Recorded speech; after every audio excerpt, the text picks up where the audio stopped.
behind the cage. Dash to his right and wraps it around to the goal. Lovo, O'Reilly, over the top. Roy ready, shot and score. Gets around Weed, off the bounce, shot and a score. Wow. Levine with some speed. Levine fakes a pass. Levine all the way is going to fire and score. Up top, Druin. He wants a shot, and he's got it! Wow! Meanwhile, Arbusto, one-handed shot is up and in! With an extra man. Bouvier sniping, top corner. Sophomore goes back to it, and so turns and scores! Now inside of 4 minutes, who's the man? Spellman's the man, that's who.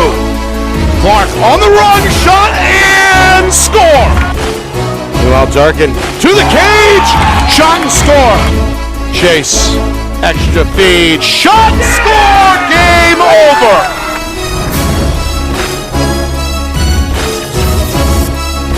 Well, hello everyone, and welcome here to Exeter.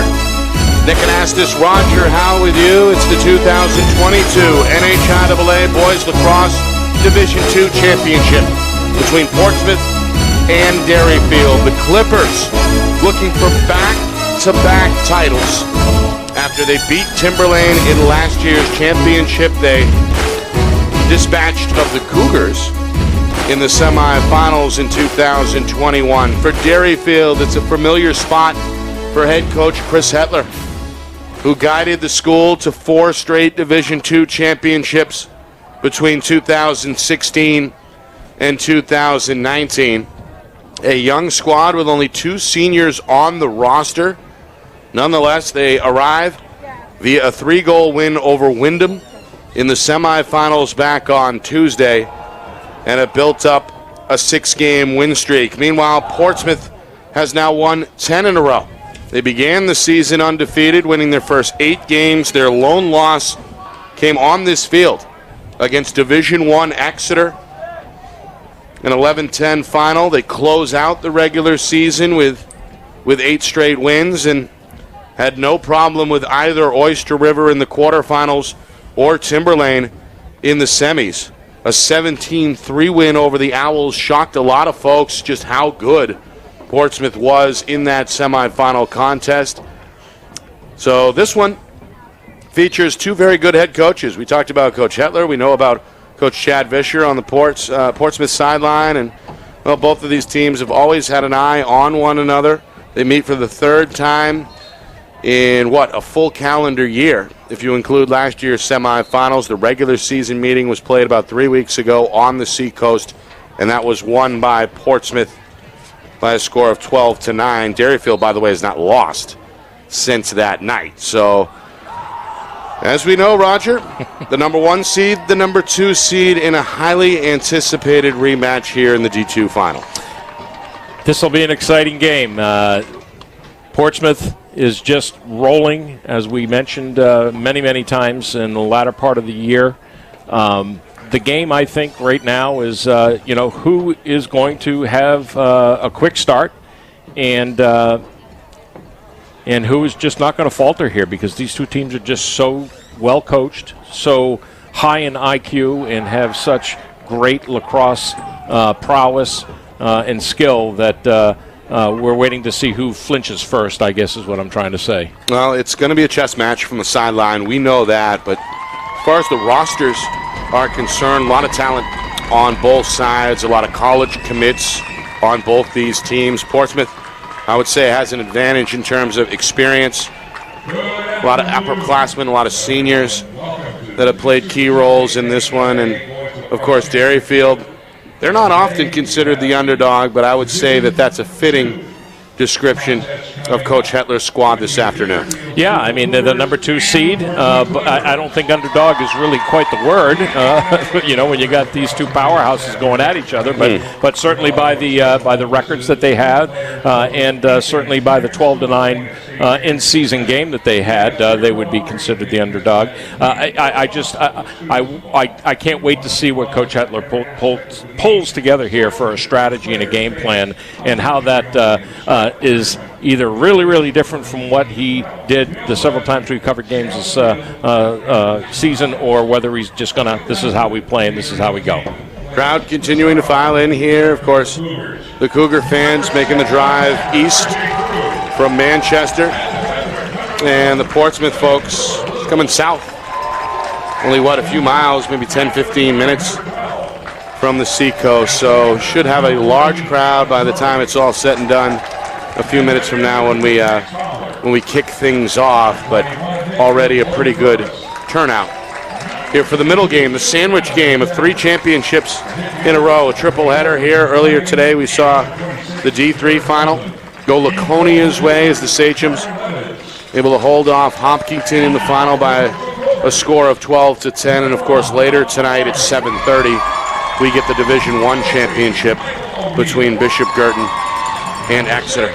All right, Roger, quickly, 60 seconds or less. Give us some keys here both ways for both Portsmouth and Derryfield. Logan Purvis, face-off specialist for Derryfield, has got to pull off as much face-off wins as he can in the first match. Nick Smith won 16 draws against him during that game.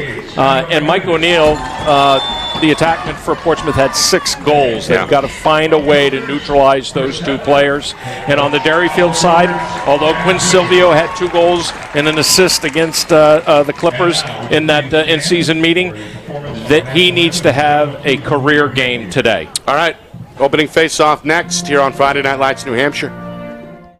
Our broadcast today, as it always is brought to you by Beals Insurance Agency, with locations now in both Bedford and Londonderry. Whether you need home, auto, or business insurance, Beals Insurance will get you both the price and quality coverage that's right for you. Just call 603-471-9999 or visit BealsInsurance.com to request a free quote and start saving money today. Again, that's BealsInsurance.com.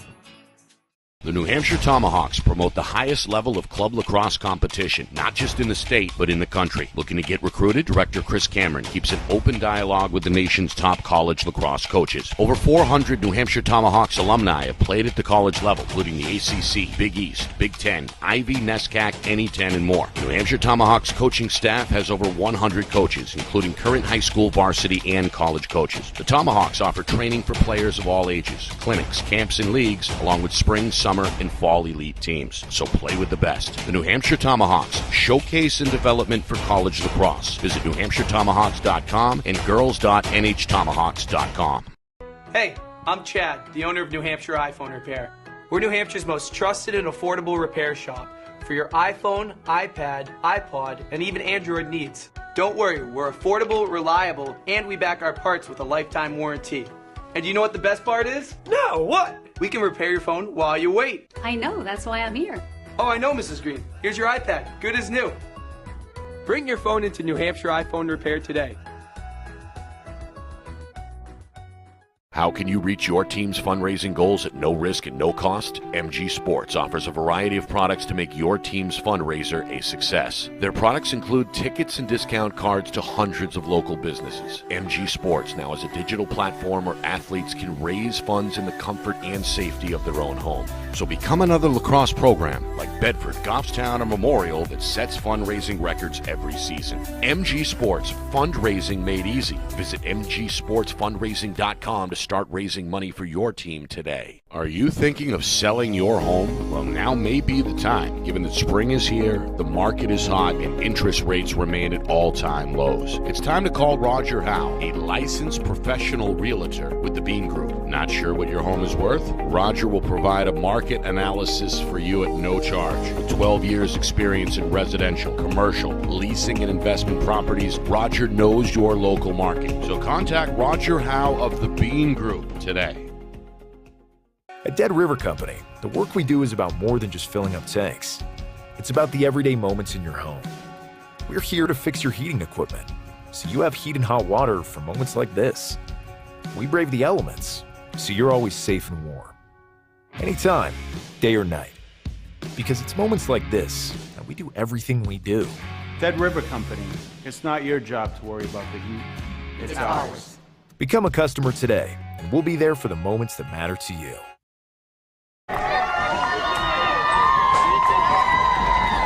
Let's get it cracking here from Exeter. It's Purvis against Smith. It's up for grabs, and we are underway here in the Division II Championship As Derryfield's Max Fowler able to get to that ground ball, the long pole junior sets up the Cougars in traffic. They look to advance. A shot there ends up empty. Murray was stripped on the release. However, kept alive by Tate Flint, and he's going to shoot and score. Well, Coach Chris Hetler has got his Cougars fired up and ready to play here as they score 27 seconds in to take a 1-0 lead. Wow. Now, this is just what the Cougars needed coming off of that 12-9 loss a few weeks back and to get things jump-started. Face-off win, check. First goal of the game, check. Within the first minute, check. Well done. Smith evens things up with a win for face-off, or at the face-off X for Portsmouth. Shot. Good hustle out of the cage there. It's the sophomore goaltender, Parker Liebitz, the youngster who has shown a lot of improvement, according to Coach Hetler, between the start of the season and today. Makes his first initial save. Meanwhile, that ride from the Clippers. Vaunted. As we know, Keegan Delisle, the junior, ends up with it. Going to bring it behind the cage after forcing the turnover. Clippers really getting settled in here for their first possession with a minute gone by. Yeah, good non-call by the officials there on Dugan Little. Oh! Moldari. Shot and score. Dom Moldari, the senior, on his way to Endicott, one of the captains. As Coach Vischer said, leads by example. We're going to show you what he can do from outside. Yeah, we'll have to gander around the crowd here to see if Coach Eric Haggerty from Endicott is here watching the game. He's local, and boy, he must be happy with the crank that Moldari just put on the board. He ties the game at 1. Got a push there. That'll be a Portsmouth ball. Yep. So Smith has now won 2 straight after losing the opening faceoff. Clippers given the green light. Coach Vischer waving his arms on the sideline, hoping that his team can take their first lead here. Fast start both ways. Step, shot, score. And again, Keegan Delisle, the junior, already putting his fingerprints on this one. Had a nice play a moment ago. Gets his first goal here to give the Clippers their first lead at 2-1. Yeah, good IQ with Mr. Delisle. Got the ball downfield, rotated around the backside of the net, set up, got a goal out of it. And here he just nicely goes to his left hand, gets a nice 5-hole goal. Meanwhile, Smith too early on the face-off. Derryfield catches a break. And now we'll try and slow down this Portsmouth momentum. Back-to-back Clipper goals. They got a 2-1 lead. Cougars trail despite striking first, just 27 seconds in. Meanwhile, this crowd continuing to file in.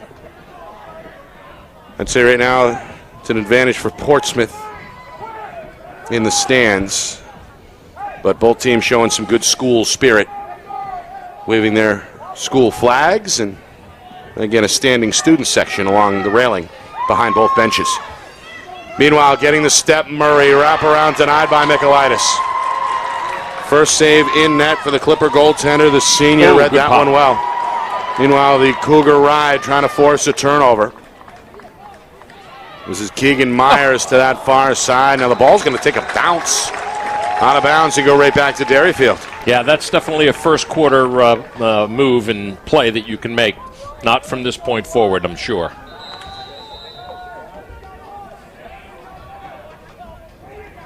Derryfield, a 13-3 regular season, a 3-0 start.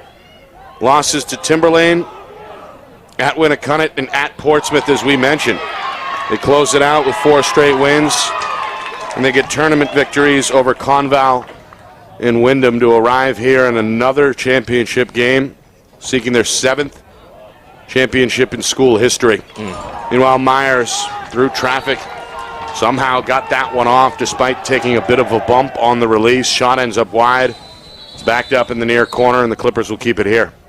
And Keegan Delisle making another play, getting a good ground ball, bringing it around the backside, getting a pass up to Myers.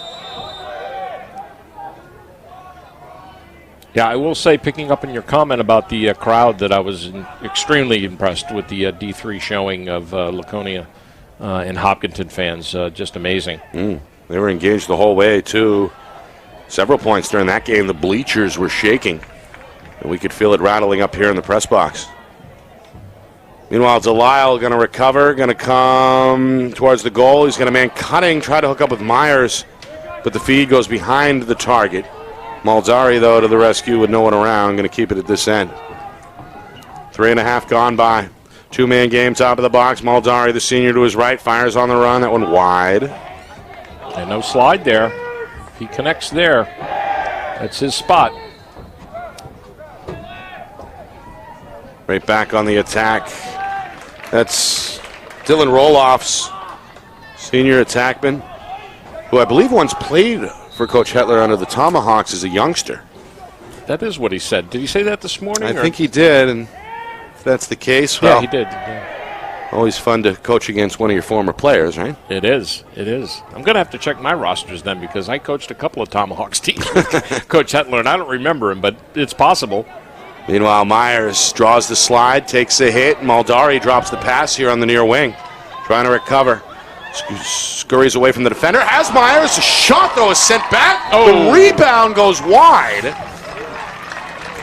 And then I thought the official blew the whistle before it went out of bounds. Either way, it stays here with Portsmouth. A lengthy possession here for the Clippers. Man, Mike O'Neill was on that rebound, and he just did like an underhanded Canadian cross shot and missed the goal. Pretty good stop, though, initially by Liebitz. Meanwhile, nice. Spin move, Maldari's got the finish. Now, how about Dom Maldari, the senior playing in his final game? He's got 2 goals already.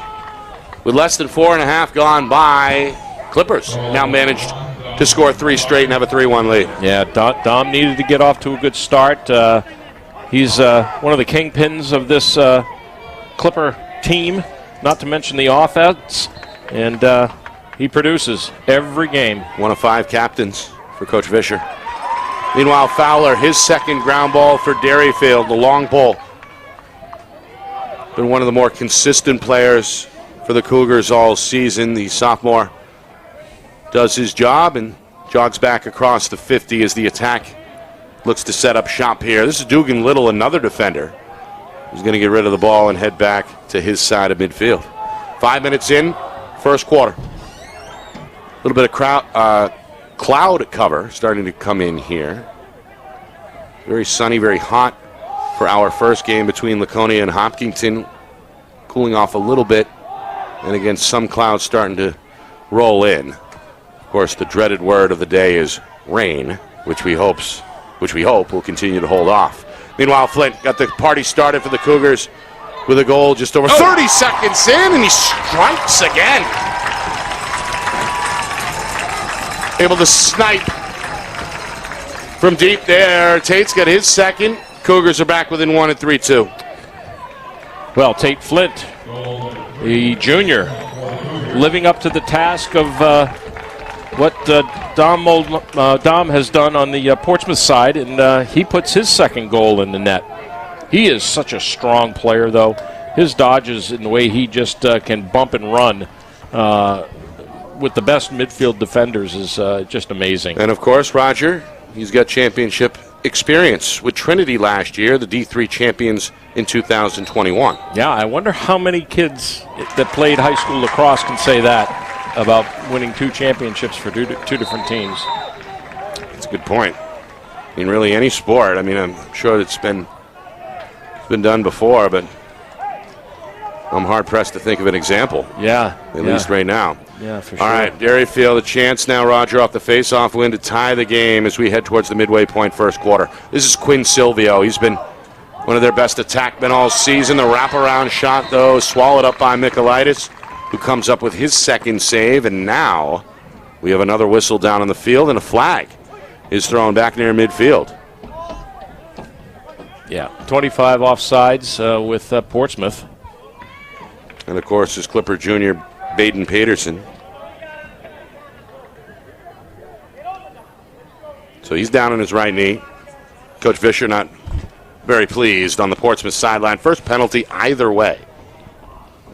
Yeah, this comes with just about 6 minutes in. At this point in the season, offsides on transition like that, where it was a slow play, really unnecessary. Little ticky-tack? Yeah. For your taste? Well, no, I think it shouldn't happen on Portsmouth's part.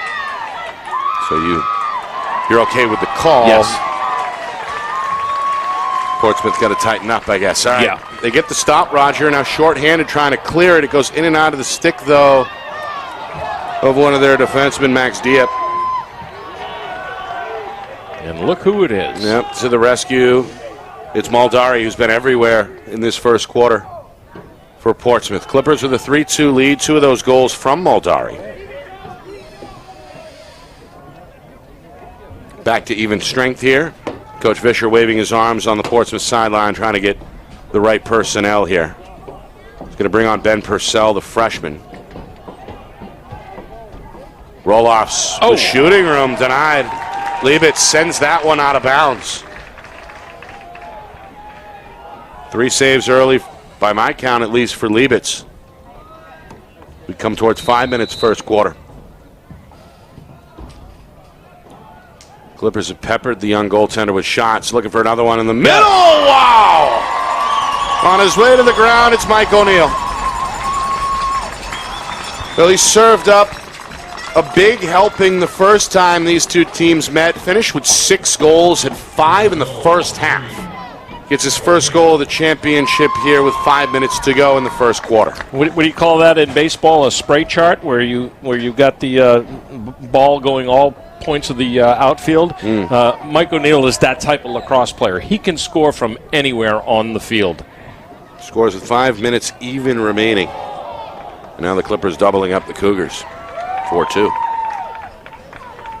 Another face-off win for Derryfield, Roger. That was one of the areas to watch, right? Yeah, and they're up 5-2.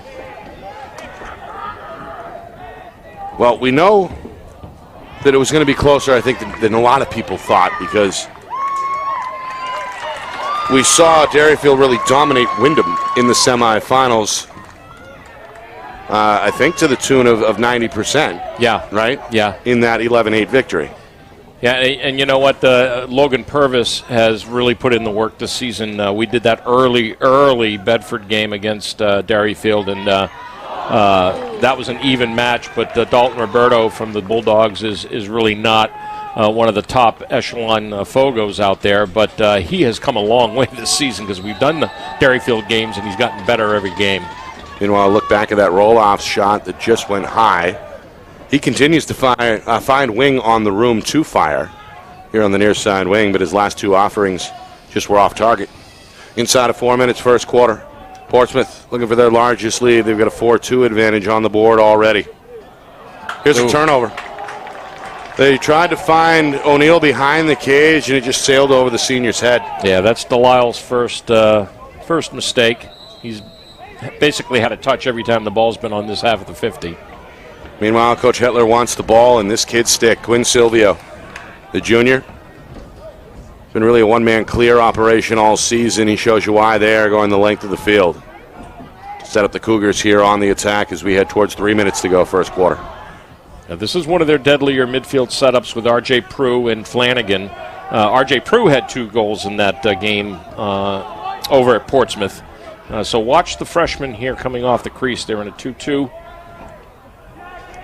And they're rolling off, so there's R.J. Here's Chili Cabot, goal line extended near side. Back behind the cage for Murray. Watch the skip here to Quinn. Backdoor cut, catch fire. There Roger, it is. you're right on it. That's Prue, the freshman, able to catch and finish in a tight spot just outside the crease to bring Derryfield within 1 at 4-3. Well, you know, if you're watching film on this team and you see this formation, which we've seen it all season long, they draw Silvio in a spot which is a step-down spot, and you try to collapse defensively in the middle to prevent that skip pass, and you forget about the freshman. And he has done this many, many times this year. And Derryfield is, you know, they're on fire right now. They're doing very, very well. Had the advantage at the X as well until now. Portsmouth able to get to it. A good play on the wing by Zach Amen, the talented sophomore, still got it. A little bit of room to the near side, but in the end he decides to pull it back out. Clippers look to run something here as we head towards 2 minutes. Yeah, if you recall that game we did in the pouring rain out there in Portsmouth, Zach Amen did not play in that game. In the next one we did, I think he had maybe 3 goals in the next game, but it's good to see him back on the field and healthy. Been a real difference maker. They get it to him again near side. The sophomore wants a one-on-one. Now a two-man game. Drops it down to Roloffs. Roloffs flips it over to O'Neill, who wasn't ready for it. Ends up loose behind the cage. That's little in the mix for Derryfield. 2 players are on the turf, and we get a whistle. And the ball is handed back to the Cougars. Their fans love it. Not sure about that, but yeah. He kind of rolled over his back. That was Delisle. Meanwhile, Flint stumbled, but so did the defender. Big play in the passing lane. O'Neill able to knock it down. And now it's Delisle. Didn't like anything developing there. Just says, let's slow it down and restart here. Yeah, big difference there compared to what Hopkinton did a couple of times in the first D3 game of the day, and that was try to push it through transition on a turnover in their own offensive half of the field, and they really didn't have numbers there, and at this point Portsmouth didn't either, so pull it back out and reset. Down a minute 20. Clippers trying to retake or rebuild a 2-goal lead here. Got his hands. Going to swim around the defender a little, nowhere to go. And now Roloffs. Near side, given room by the long pole. That's Jared Moulton. Back out for Amend. Amend looking to attack Little. Little using that long pole to whack, whack, whack. These two going at it. Trying to body near side. Amend turns direction, draws a slide upstairs to Aldari. Shot knocked down by Liebitz. Now a foot race behind the cage. Myers, I think, got there for Portsmouth. Yes, he did. Yeah. With 47 seconds to go in this first quarter. And notice how Derryfield, another one of those teams like Bishop Girton that leaves offensive midfielders out on defense. You've got Tate Flint out there right now with Quinn Silvio doing double duty on both sides. Good turn. Delisle shot high. I think that went off Flint. I think Flint got a piece of that. Well, the official's going to keep it here and allow Zach Amen to restart here as we move inside of 30 seconds. Maldari, big first quarter already for the senior, headed to Endicott. Comes near side, trying to shake off Flint. Back up top for Roloffs. Roloffs, backdoor feed over the head of O'Neill and turn back over. Seen that now a couple of times. Yeah, and it looks like Derryfield is playing a much tighter man-to-man and not letting these guys get openings in space. Final 14 seconds. Flint the restart. Derryfield trying to get out of their own end. Hoping not to turn it over. Lattieri floats it near side. Flint going to give it a ride down the middle, down to 3 seconds. This one is harmlessly going to roll out of bounds, and that is going to do it for the first quarter. Portsmouth and Derryfield, the two best teams in Division II all season. Just a 1-goal difference after one. Clippers in the hunt for a second straight championship. Lead Derryfield 4-3. Second quarter on the other side. You are watching the 2022 NHIAA Boys Lacrosse Division II Championship. Right here on Friday Night Lights, New Hampshire, presented by Beals Insurance in conjunction with the NFHS Network.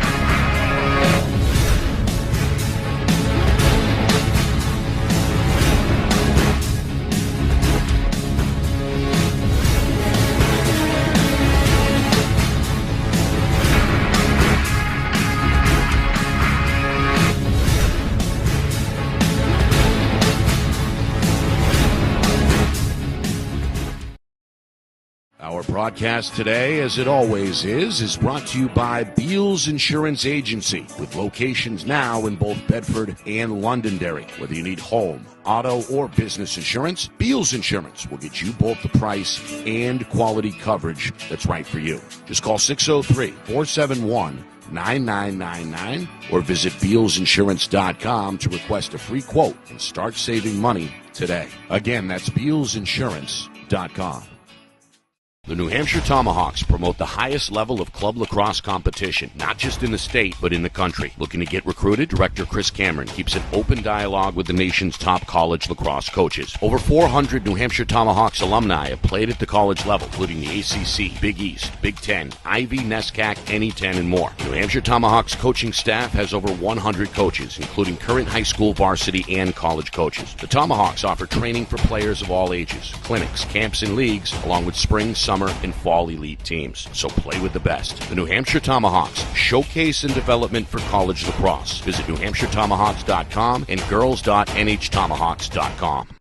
Hey, I'm Chad, the owner of New Hampshire iPhone Repair. We're New Hampshire's most trusted and affordable repair shop for your iPhone, iPad, iPod, and even Android needs. Don't worry, we're affordable, reliable, and we back our parts with a lifetime warranty. And you know what the best part is? No, what? We can repair your phone while you wait. I know, that's why I'm here. Oh, I know, Mrs. Green. Here's your iPad, good as new.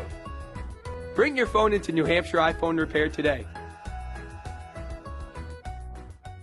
How can you reach your team's fundraising goals at no risk and no cost? MG Sports offers a variety of products to make your team's fundraiser a success. Their products include tickets and discount cards to hundreds of local businesses. MG Sports now has a digital platform where athletes can raise funds in the comfort and safety of their own home. So become another lacrosse program like Bedford, Goffstown, or Memorial that sets fundraising records every season. MG Sports, fundraising made easy. Visit mgsportsfundraising.com to start raising money for your team today. Are you thinking of selling your home? Well, now may be the time, given that spring is here, the market is hot, and interest rates remain at all-time lows. It's time to call Roger Howe, a licensed professional realtor with the Bean Group. Not sure what your home is worth? Roger will provide a market analysis for you at no charge. With 12 years experience in residential, commercial, leasing, and investment properties, Roger knows your local market. So contact Roger Howe of the Bean Group today. At Dead River Company, the work we do is about more than just filling up tanks. It's about the everyday moments in your home. We're here to fix your heating equipment, so you have heat and hot water for moments like this. We brave the elements, so you're always safe and warm. Anytime, day or night. Because it's moments like this that we do everything we do. Dead River Company, it's not your job to worry about the heat. It's ours. Become a customer today, and we'll be there for the moments that matter to you.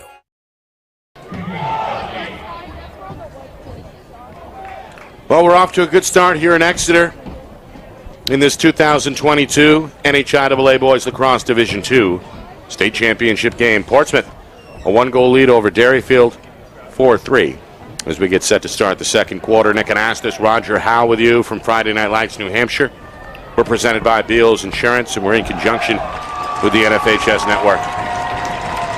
These two teams have really eyed one another all season, Roger. It's a budding rivalry. They met, of course, a year ago in the semifinals. A game won by Portsmouth. A low-scoring affair in the end. Clippers end up beating Timberlane in the final, and then these two teams rematch this season. 2 or 3 weeks ago in late May, that was a 12-9 victory for Portsmouth on the Seacoast. Neither team has lost since. Clippers come in winners of 10 straight. Derryfield has rattled off 6 in a row. What a stop by Michaelitis. Closes the 5-hole. Murray tried to go low. Michaelitis able to snap it shut. Portsmouth gets the outlet they were looking for, and now the sophomore men's going to cycle it near side, wide open. Oh, nice play. Here's the freshman Purcell, little fake shot. Ball ends up on the turf and is covered up by Labitz. Yeah, that ball hit Flanagan. That was a dead-on shot, too. Now trying to swim upstream here is Ethan Flanagan. Long pass, too long. Now up for grabs, the long pole gunner Jackson in the mix there, and the physical sophomore comes away with it for Portsmouth. Man. Meanwhile, O'Neill comes down the middle. All eyes on the senior. They're going to restart now as Men comes in on the wing, trying to work back middle. Going to fire a lefty shot. Set aside. Another save for Derryfield sophomore Parker Liebitz, who's coming up now with, 5 or 6 saves already in this first half. Meanwhile, this one is up for grabs near midfield. Both teams trying to stay on sides here. In the end, Myers gets to it for the Clippers. And again, Portsmouth will look to reset here with a minute and a half gone by, second quarter. Portsmouth fell behind early. Derryfield on the board, 27 seconds in. Tate Flint made it 1-0. Meanwhile, O'Neill able to spin and score. That's the second for O'Neill.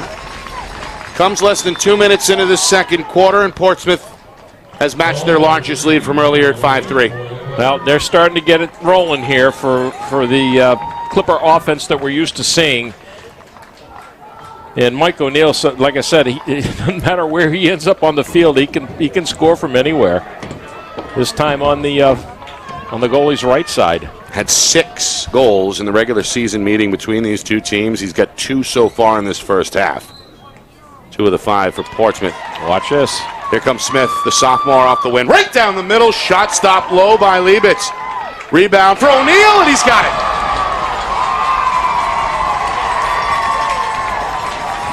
O'Neill, back-to-back goals, just 9 seconds apart. The Clippers now doubling up the Cougars, 6-3.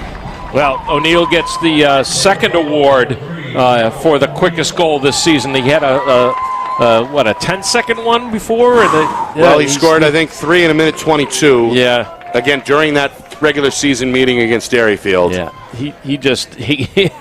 He collects goals in clumps, I guess, is how we got to put it with him. He's just all over the place. A streaky score? Boy, I don't know. Is that a fair? Yeah, that's a fair assessment. Sure, he's been that way this season, especially. Been one of their better players all year, playing in his final game as a Clipper. Another win for Portsmouth at the X. Nick Smith, who lost 5 of the first 7.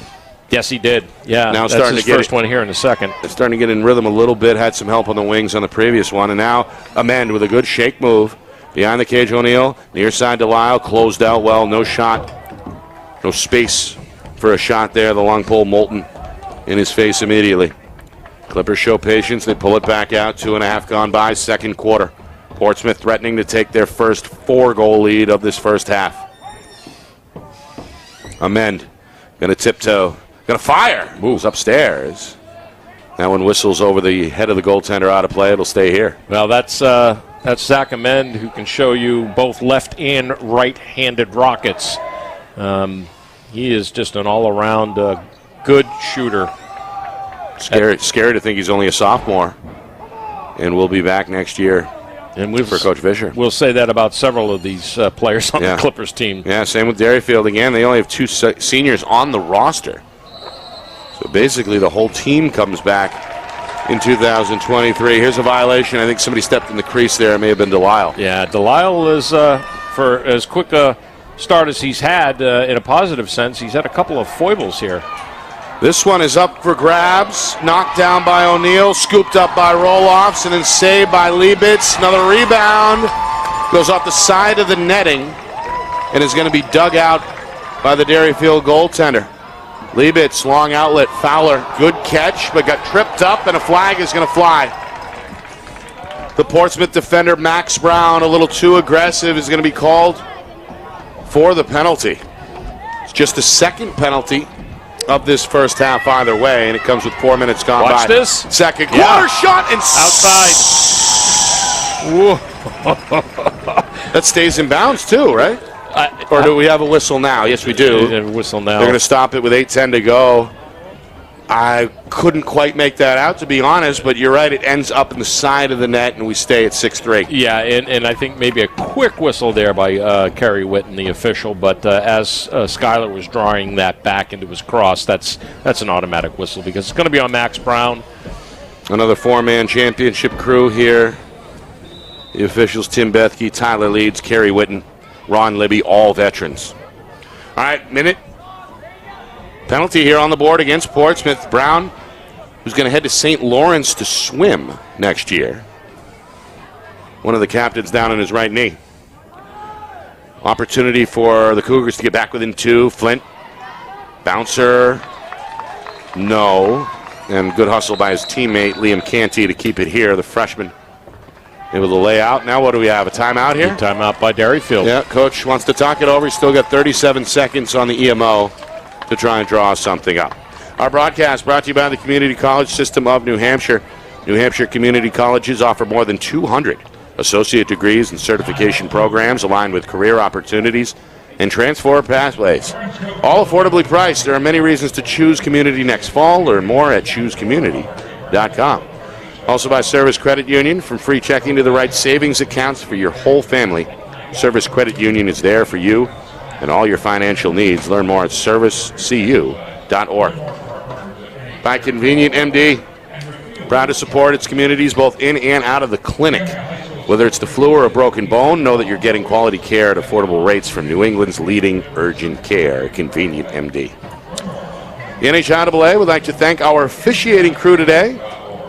Thank you guys for giving your time, energy, and patience to help student-athletes learn lessons through sports. Fans can find more about becoming an official at NHIAA.org. And finally, by Unified Sports, the Special Olympics. New Hampshire and the NHIAA believe that through the Unified Sports Partnership, young people can become agents of change in their schools and their communities. The NHIAA currently offers unified programs in soccer, basketball, outdoor track, and volleyball. For more information on Unified Sports, please visit NHIAA.org. Nick Anastas, Roger Howe with you from Friday Night Lights, New Hampshire. We're presented by Beals Insurance, and we're in conjunction with the NFHS Network.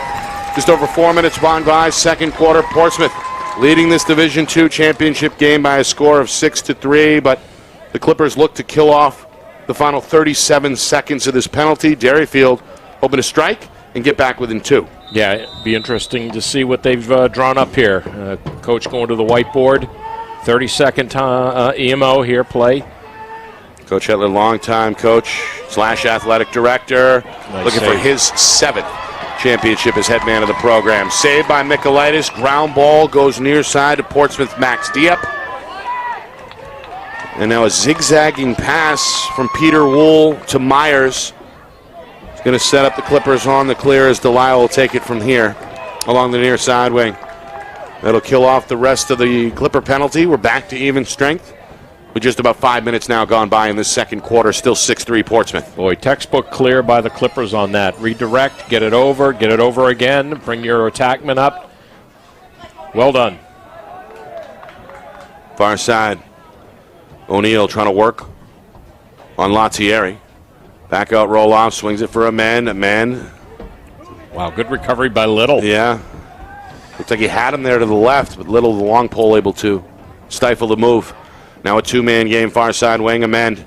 Looking for the room he was hoping to find. Bouncer. Ends up out of play. Liebitz get a piece there? I think he got it with his foot. Let's see if I'm wrong here. It's a good... On the head, too. Yeah. Took a shot there and then went off his leg. Liebitz another save. Midway through second quarter, another chance for Portsmouth. O'Neill trying to shake off Silvio. That shot wide.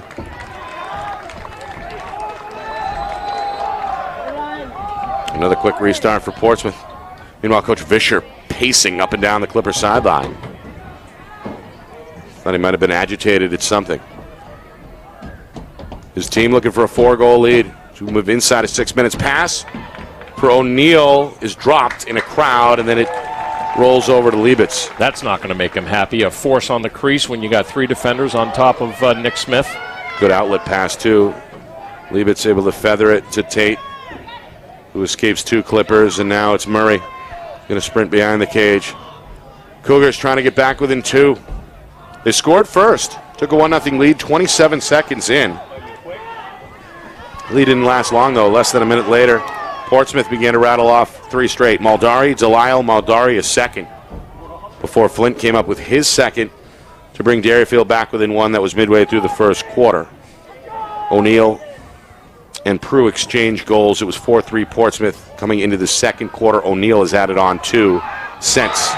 Meanwhile, a shot on the run sent back by Michaelitis. Looking pretty good himself, Roger, in this first half. He is. He's up to 5 saves now. This is a good left-handed pop by Flint. Another stop on the doorstep for the senior playing in his final game for Portsmouth. And I mentioned one of the keys to the game was Quinn Silvio. They're literally face guarding him with Zach Amend right now. I haven't said his name much at all. Number 18 in maroon. Here's a turnover. Amend showing you some speed. The sophomore coming downhill. Clippers have numbers. Near side O'Neal. Shot bouncer outside and out of bounds. Wow, I bet you can count on one hand how many times Mike O'Neal has missed a shot like that when he's that open. Pretty good pass by Amend, right? Yeah. On the break to set it up. Good break. Good break. No goal to show, though. It stays 6-3. We move inside of 5 minutes here until halftime. I wonder if Coach Vischer is pacing the sidelines with frustration based on how many times they missed the net here. Well, his club has outshot Derryfield. Yeah, for sure. In this first half. And they've doubled them up on the scoreboard, but can't help to think the coach not satisfied with a 3-goal lead at this point. The shot selection's good. They're just not connecting. They're not getting things on net. Meanwhile, Delisle across the zone. Amanda step down, denied by Liebitz. Another stop down low for the sophomore. Derryfield, I think he's going to call a timeout. That's going to be their second timeout here, their final timeout of this first half. It comes with just inside of 4 minutes to go until the break. Coming up at halftime, full recap of the first half. Scoring summary, stats, highlights, analysis, adjustments, all the good stuff. And then we'll look back at the D3 final between Laconia and Hopkinton and preview the D1 championship between Exeter and Bishop Girton, which comes your way tonight at 7:30. All that on the way at halftime. Deja vu. Division I, Exeter and Bishop Girton. Yeah, just like last year. Yeah. Highly anticipated rematch of a regular season meeting that took place in early May. And, well, that one can be debated several ways, I think. Bishop Girton, as we know, perennially tough, perennially the favorite in Division I, looking for another championship under Coach Cameron, which would be his 11th. And then Exeter is kind of the best of the rest now for 2 years in a row. Fell short in the championship a year ago of 9-6. Fell short in that May the 3rd regular season matchup by a final of 17-10, but playing on their home field, and they haven't lost to anybody else since. No. I found it somewhat amusing this morning listening to you interview, and I mean you singularly, interviewing Coach Brewster and Coach Cameron choosing not to answer or ask any questions of the head coach, and that was a good sign of sportsmanship, but professionalism as well. Yeah. And not wanting to prompt him to let anything out of the bag in the interview. But it'll be interesting to see the youth against the coach that's got long standing in the NHIAA. And of course, Coach Cam has been with Bishop Girton since 2005, and geez, where was Brewster in 2005? I don't know. I think he graduated the same year my son did in 2014 from Merrimack. So he would have been, maybe 9 or 10 years old at that point? A youngster. Yeah. For sure. And, of course, Coach Brewster doing a great job in his first year on the sidelines, following in the footsteps of a legend, Jerry Hawley, who brought the program 2 championships in 22 seasons. All right, up top. We're down to 3 minutes, meanwhile, here in the second quarter. Derryfield, a long possession out of the timeout. They set up a shot for Murray, and he's plucking chickens. Top shelf, near side. It's a 2-goal game again as Murray gets his first. Wow. Wow. Cougars flexing their muscles here at midfield. That was a blast. And good movement, too. And I got to tell you, Peter Wool was all over Chili Cabot on this, and he still gets the pass off. And Murray gets a beautiful, beautiful blast off that weak side of Michaelides. Good lacrosse right there, guys. Patience.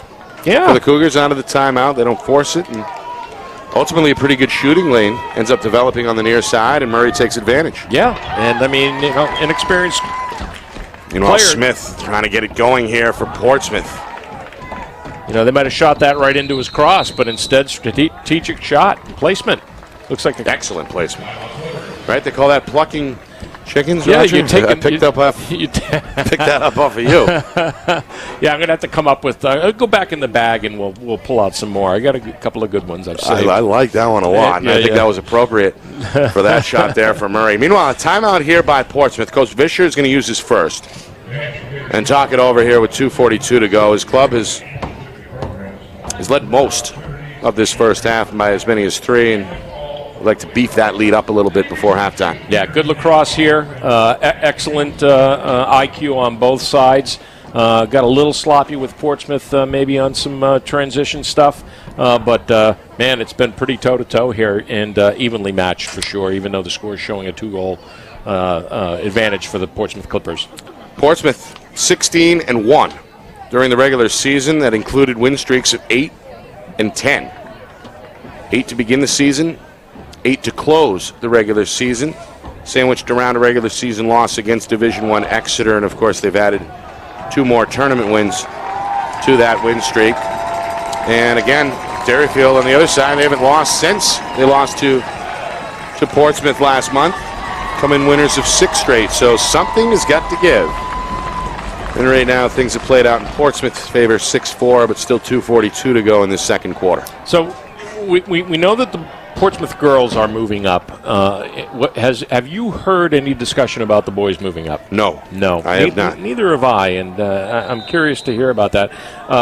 I was looking at the girls' final standings in the championships there, and I thought we were going to perhaps be in a situation where both boys and girls teams would be identical champions on both sides this 2022. But Hopkinton didn't pull it through, obviously, so that breaks that possibility. Yeah, that's a great point. Hopkinton, they won on the girls' side last week. Portsmouth, they beat Halls Brookline in the D2 final, and of course BG topped Bedford in D1 on the girls' side. Earlier today, Laconia with a great win, wire to wire, over Hopkinton to capture their 5th championship in school history on the D3 front. All right, meanwhile, we're inside of 2 minutes here in this D2 championship. Portsmouth been in the driver's seat most of the way. Derryfield led for less than a minute very early in the contest. Now, like you said, Laconia with the big win, and that's why they play the game. Right? Who was that? Well, again, everyone says, "Oh, it's a big upset, the 4 seed, blah blah blah." That's still an 11-3 team. Yeah. During the regular season. Yeah. Right in that hunt. This one somehow makes its way through both the defense and past the goaltender. That's Roloff's, his first goal for Portsmouth. Clippers back up 3 at 7-4. Man, this is a lullaby goal. I think they just, with their their very slow rotations and methodically going around and around, get it over to Roloff's. He gets a screen, number one. He gets a good pick up top, and that goes through 2 defenders, and I don't think Liebitz even saw that. But good placement again for Roloff's. Face off for Smith, and here he comes, the sophomore downhill. Step down on the run, bouncer left side, wide. And out of play, Smith starting to get his groove at the X here in the second quarter. Yeah. I don't know if he was, testing things out with Purvis, maybe thinking that Purvis had learned a thing or two since the last matchup. But he's, like you said, that's a perfect way of putting it. He's in a groove now. Meanwhile, Maldari stepped down, knocked away by Liebitz, another save.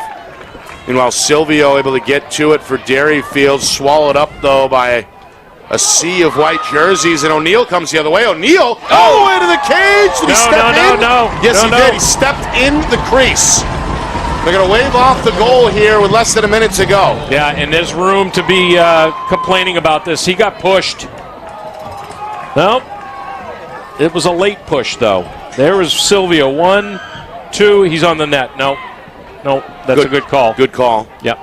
No goal. It stays 7-4. Derryfield now with a chance as we head towards 30 seconds to get another before halftime. Coach Hetler waving his arm on the visitor's sideline. Tells Murray to give it up. They go upstairs. Flint, who's got 2 goals in this first half, steps and fires. That one wide again. Sailing to Michaelitis' left, and the goaltender, I think, is upset with his defense here. It's something. Well, there's a little bit of miscommunication up top there between the defense. Meanwhile, Derryfield going to give it right back over. Yeah, that's out of bounds. It eventually slows to a roll on the wrong side of the boundary. Out of bounds, turned over to Portsmouth. Down to 10 seconds. Get a Clippers timeout. trying to get something. I think they're out of timeouts. Meanwhile, Gunner to midfield. Jackson stays with it. Sophomore going to spin. I think he's going to run out of time, though. What do we have here? A whistle. Now do we get a timeout? He's got Do the Clippers have one more? Yeah, they have one more. They may have used it with 3 seconds. They're going to add some time, I think, to the game clock. 3 seconds, yeah. They get the timeout. I think Coach Fisher just wanted Gunnar Jackson to get to midfield before he called that timeout. So with 3 seconds even remaining, Clippers do spend their final timeout. And Coach Fisher now going to try and pull deep into the bag of tricks here with just 3 seconds left. Yeah, I think you give it to Zach or maybe Roloffs, the guys that can really crank one and maybe pack it in on the crease. I've made that call before and have been completely wrong, but we'll see what they got going. There's not a whole lot you can do in 3 seconds where the ball is going to be spotted here around the 40-yard line. Reminder coming up, full recap of the first half, stats, highlights, analysis, and then a look back at the Laconia victory over Hopkinton in the D3 final and a preview of Exeter and Bishop Girton in the D1 championship, which comes your way at 7:30. Nick Anastas, Roger Howe. It's been fun here so far. It's been a fun season. It has. Oh, it really has. Yeah. It's been a fast-moving season. Always is. Only 8 or 9 weeks long from really opening day to today. Yeah. And yeah, we've enjoyed every minute of it.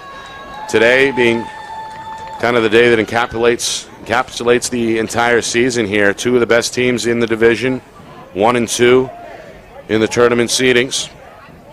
And we'll see the same thing tonight between top-seeded Exeter and number 2 seed Bishop Girton. Cardinals, of course, looking for a second straight championship. They're going to knock it down here. Good defensive play by Derryfield's Flanagan. And that'll do it. Halfway through this Division II championship, Portsmouth seeking a second straight title. They've got a 7-4 lead on the board over Derryfield. They've been led by senior Michael O'Neill, who's got a halftime hat trick to his credit.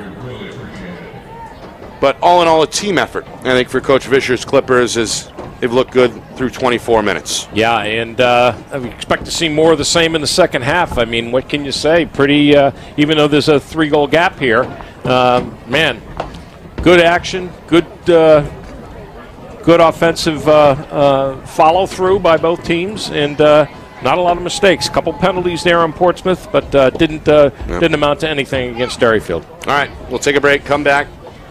Roger's got some stats to tally up. Ben's got some highlights to bring to you.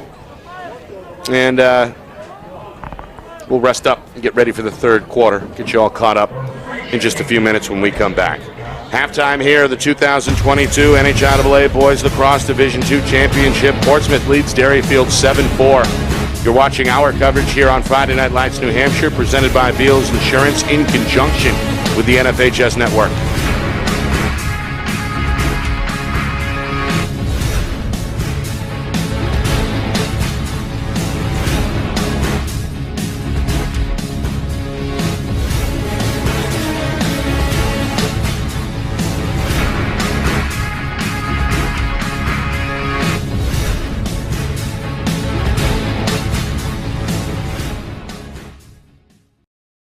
Broadcast today, as it always is brought to you by Beals Insurance Agency, with locations now in both Bedford and Londonderry. Whether you need home, auto, or business insurance, Beals Insurance will get you both the price and quality coverage that's right for you. Just call 603-471-9999 or visit BealsInsurance.com to request a free quote and start saving money today. Again, that's BealsInsurance.com.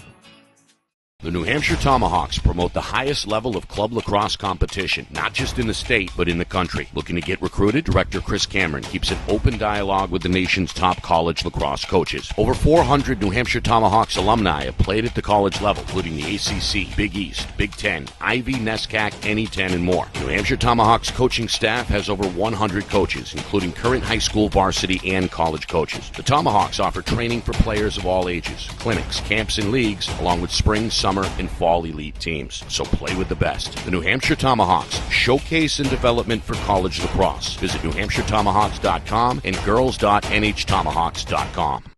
Hey, I'm Chad, the owner of New Hampshire iPhone Repair. We're New Hampshire's most trusted and affordable repair shop for your iPhone, iPad, iPod, and even Android needs. Don't worry, we're affordable, reliable, and we back our parts with a lifetime warranty.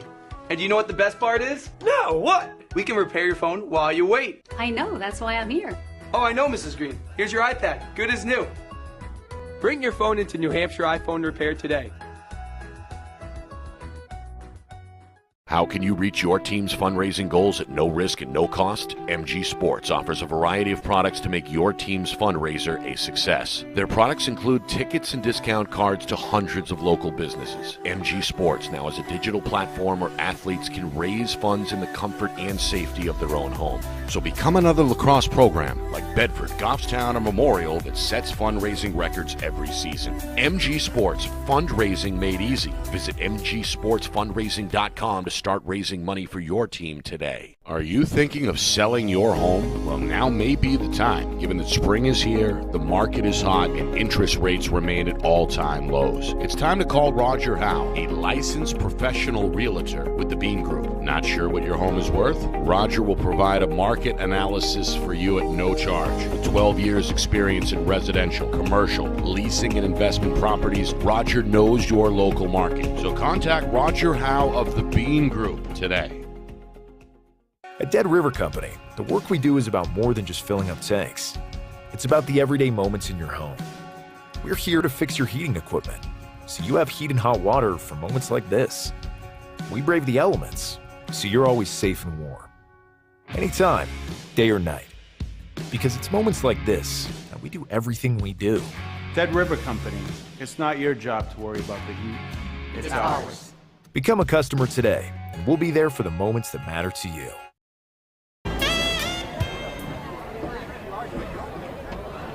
Halftime here in Exeter. Portsmouth coming out of the locker room with a 7-4 lead as we get set for this third period. Nick Anastas, Roger Howe with you. It's the 2022 NHIAA Boys Lacrosse Division II Championship game here on Friday Night Lights, New Hampshire. We're presented by Beals Insurance, and we're broadcasting in conjunction with the NFHS Network. Derryfield, after a 13-3 regular season, came into today winners of 6 straight, and they rode that momentum to a 1-0 lead just 27 seconds in. Tate Flint, formerly of Trinity High School, a junior committed to Merrimack University, put the Cougars out in front 1-0. That lead did not last long. In fact, only 38 seconds. Dom Muldari tied the game at 1-1, and then Keegan Delisle gave Portsmouth the lead just 21 seconds later. 2-1 Clippers. Muldari's second comes about 4.5 minutes in to make it 3-1. Then Flint gets his second, bring Derryfield at 3-2. Midway through that first quarter, Michael O'Neill is heard from at the 5-minute mark. Portsmouth back out in front 4-2. And then the freshman R.J. Prue and a good backdoor finish brings Derryfield within 1 at 4-3. And that was our score after 1. Second quarter, O'Neill. How about 2 goals, Roger? 11 seconds apart. Gives himself the hat trick, gives his club a 6-3 lead. Alex Murray, out of a timeout for Derryfield, responds just inside of 3 minutes to go in that first half to bring the Cougars back within 2 at 6-4. But in the end, with just over a minute remaining, Dylan Roloffs is heard from for Portsmouth. 7-4 Clippers at that point, and that is where we are with the third quarter looming here. The defending champs just 2 quarters away from going back-to-back in Division II. Yeah, and give the Clippers, a big, kudo here, because they kept Quinn Silvio really out of the play this entire first half. I don't even think he had a shot on goal. And I'm going to pay a little bit closer attention to what they do with him defensively. But towards the middle to end of that second quarter, they just had him face guarded with Zach Amend. But they don't want to do that the whole time. They're going to wear out Zach Amend, because Quinn Silvio is a two-way midfielder as well, and that's a quick way to get yourself tired out. So watch to see if they don't pop the LSM on Quinn this half, and get the ball into Zach Amend's hands a little more, and give him a little more freelance capability, because he was held off the board too. Yeah. As we look back at some of the numbers, Roger, from that first half, it seemed like Derryfield got Off to the start they were hoping for at the face-off X. They won 5 of 7, but then Nick Smith, the sophomore for Portsmouth, evened things out in that second quarter. Yeah, 5 of 8 in the first. You have your 7 plus 1, and then 6 for Derryfield ultimately, and 7 for Portsmouth. So, but Nick Smith, he's had some shots on goal. He hasn't figured in the scoring so far, but that could change rapidly. Yeah. All right. What about net? Both goaltenders look pretty good in that first half. Yes, they. Yeah, it's one of those games where both goaltenders could be the deciding factor in the success of their team. And Michaelitis has had a couple more acrobatic saves, but Liebitz has been right on cue where he is need to stand tall. And 9 big saves for Liebitz and 5 for Schuyler, Michaelitis. So good goaltending going on today. All right, what do we see in the second half, Roger? Any adjustments on the way for either head coach? I thought that was strategically, from a coaching standpoint, well coached on both sides. Strategic timeouts. I would think that Coach Hetler's got to find a way to get Quinn Silvio in this offense. Chili Cabot usually is figuring in a few goals. He's been held to 1 assist.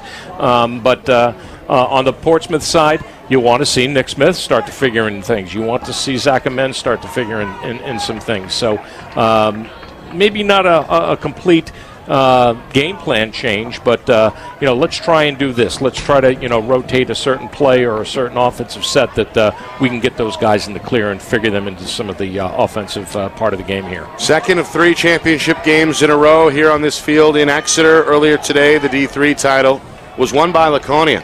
They held off Hopkinton by a score of 12-10 to capture their 5th championship in school history. Later today, we see defending champion Bishop Girton take on Exeter in the D1 final. That comes your way tonight at 7:30 Eastern.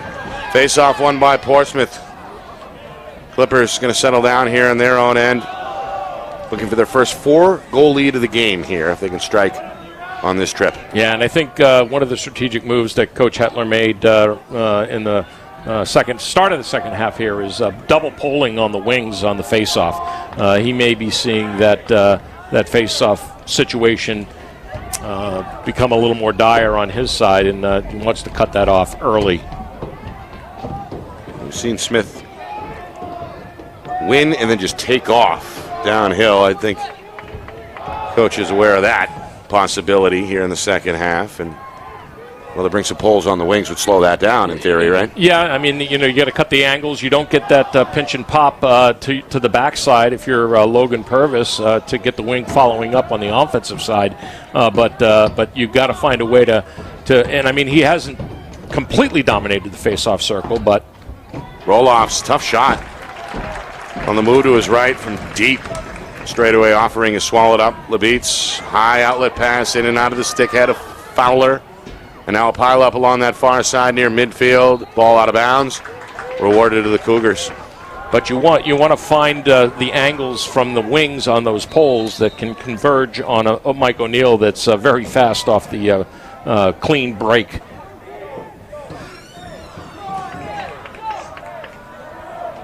All right, here he is, Roger.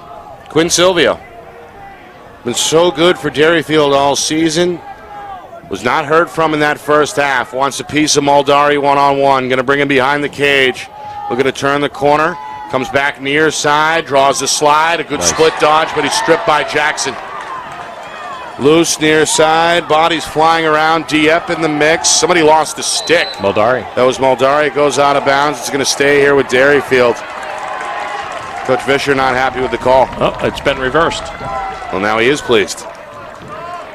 Now, that's one of the strategic moves, I think, already, is that Quinn Silvio, if he draws a short pole or a short stick, he's going to take him back behind and go one-on-one and isolate.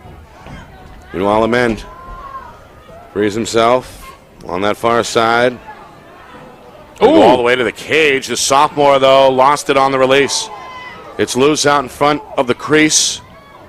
Still battling now behind the net are a number of players on both teams. The officials blow the whistle. Somebody pushed somebody else. and it's going to stay here with the Clippers. No change since halftime.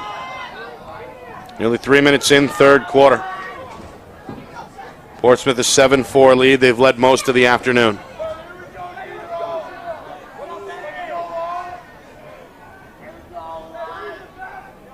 Well, now just going to cycle it around the perimeter. Yeah, take a breath here. Delisle now going to challenge middle, being hounded by Fowler. Still swimming here near sideline. Picked up off the switch. Darts behind the cage. Wrap around far side. Reverses direction. Gets the inside step. Shot knocked down by Liebitz. Loose. Fowler to it for Derryfield. Another ground ball for Max Fowler, the sophomore defender. Oh, spin move hit. Flanagan paused for a moment, now takes off after a flag is thrown. Lowers that left shoulder and fires up the Cougar fans. Look at this! Runs over Max Brown and lost his helmet in the process. And that finally draws an end to the play. wow. Folks fired up on both sides here. Plenty of these fans are on their feet. Coach Hetler near midfield trying to calm his guys down. Flanagan, you could see, was fired up there as he laid out the swimmer Max Brown near midfield. Yeah, and this is going to be on Delisle, and I think it's going to be it's got to be a slash at the very least. I think he caught Flanagan in the head, and Flanagan really laid into Brown on that, but it looked pretty clean. It was all shoulder. So here's the call.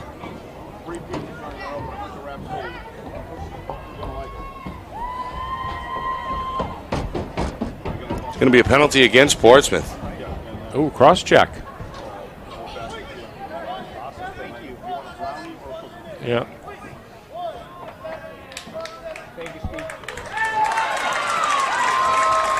So Delisle,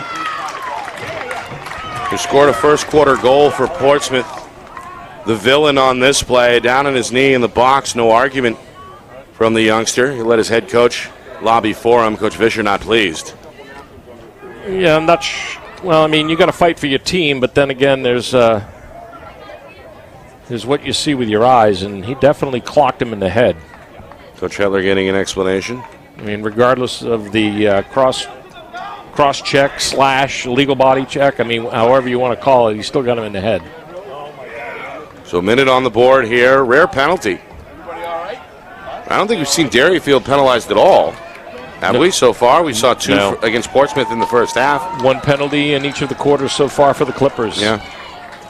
Hasn't hurt them, but 3.5 gone by. Derryfield hoping to cash in with the first goal either way since halftime. Trailing 7-4. Murray makes a move, giving room over to Flint now. Goal line extended near side, across the zone. He's got a man. Got it. It's the freshman. Shot. Ends up high for Liam Canty. Knocked to the ground on the release. A couple of freshmen really carving their teeth in real time here in this championship. R.J. Pruitt scored in the first half and almost won there for Canty. Meanwhile, Flint going to track this down on the near wing in front of the Portsmouth bench. Penalty is already halfway over with 4 minutes now gone by in the frame. Near side Cabot. Sophomore's been quiet today. Flint. Back door broken up. Another good play by Dia. Starting to make some things happen defensively. The outlet for Myers, and Portsmouth looking to kill off the rest of this penalty. Myers going to go all the way to the cage. Shot denied by Liebitz. Loose, kicked out of the box. Far side, O'Neal bends and scrapes. Gets to it for the Clippers. Senior's got a hat trick already on his move to the cage. Oh, and he's going to get a penalty. Threw it towards the net on his way to the ground. And a flag flies here. Going to be on Little by the looks, and it's going to be a hold. So there's the first one of the day for Derryfield. And you see there the long pole. Got his stick kind of caught up with O'Neal's legs, and the senior went flying. So Little on his box. Cougars take a penalty for the first time. It comes with 4.5 gone by here in the third quarter. Still 7-4. That was our halftime score. All right, let's see what this EMO looks like for Portsmouth. for the first time. Oh, nice. Fowler got a piece there. He's been a nuisance. Gets in the passing lane with that long pole. Clippers look to reestablish. Amend up top. Near side for Myers. Maldari can't handle it. Loose near side. Maldari cuts off the pursuing Ben Purcell. Freshman steers him out. Another one of these Cougar freshmen who's played well today.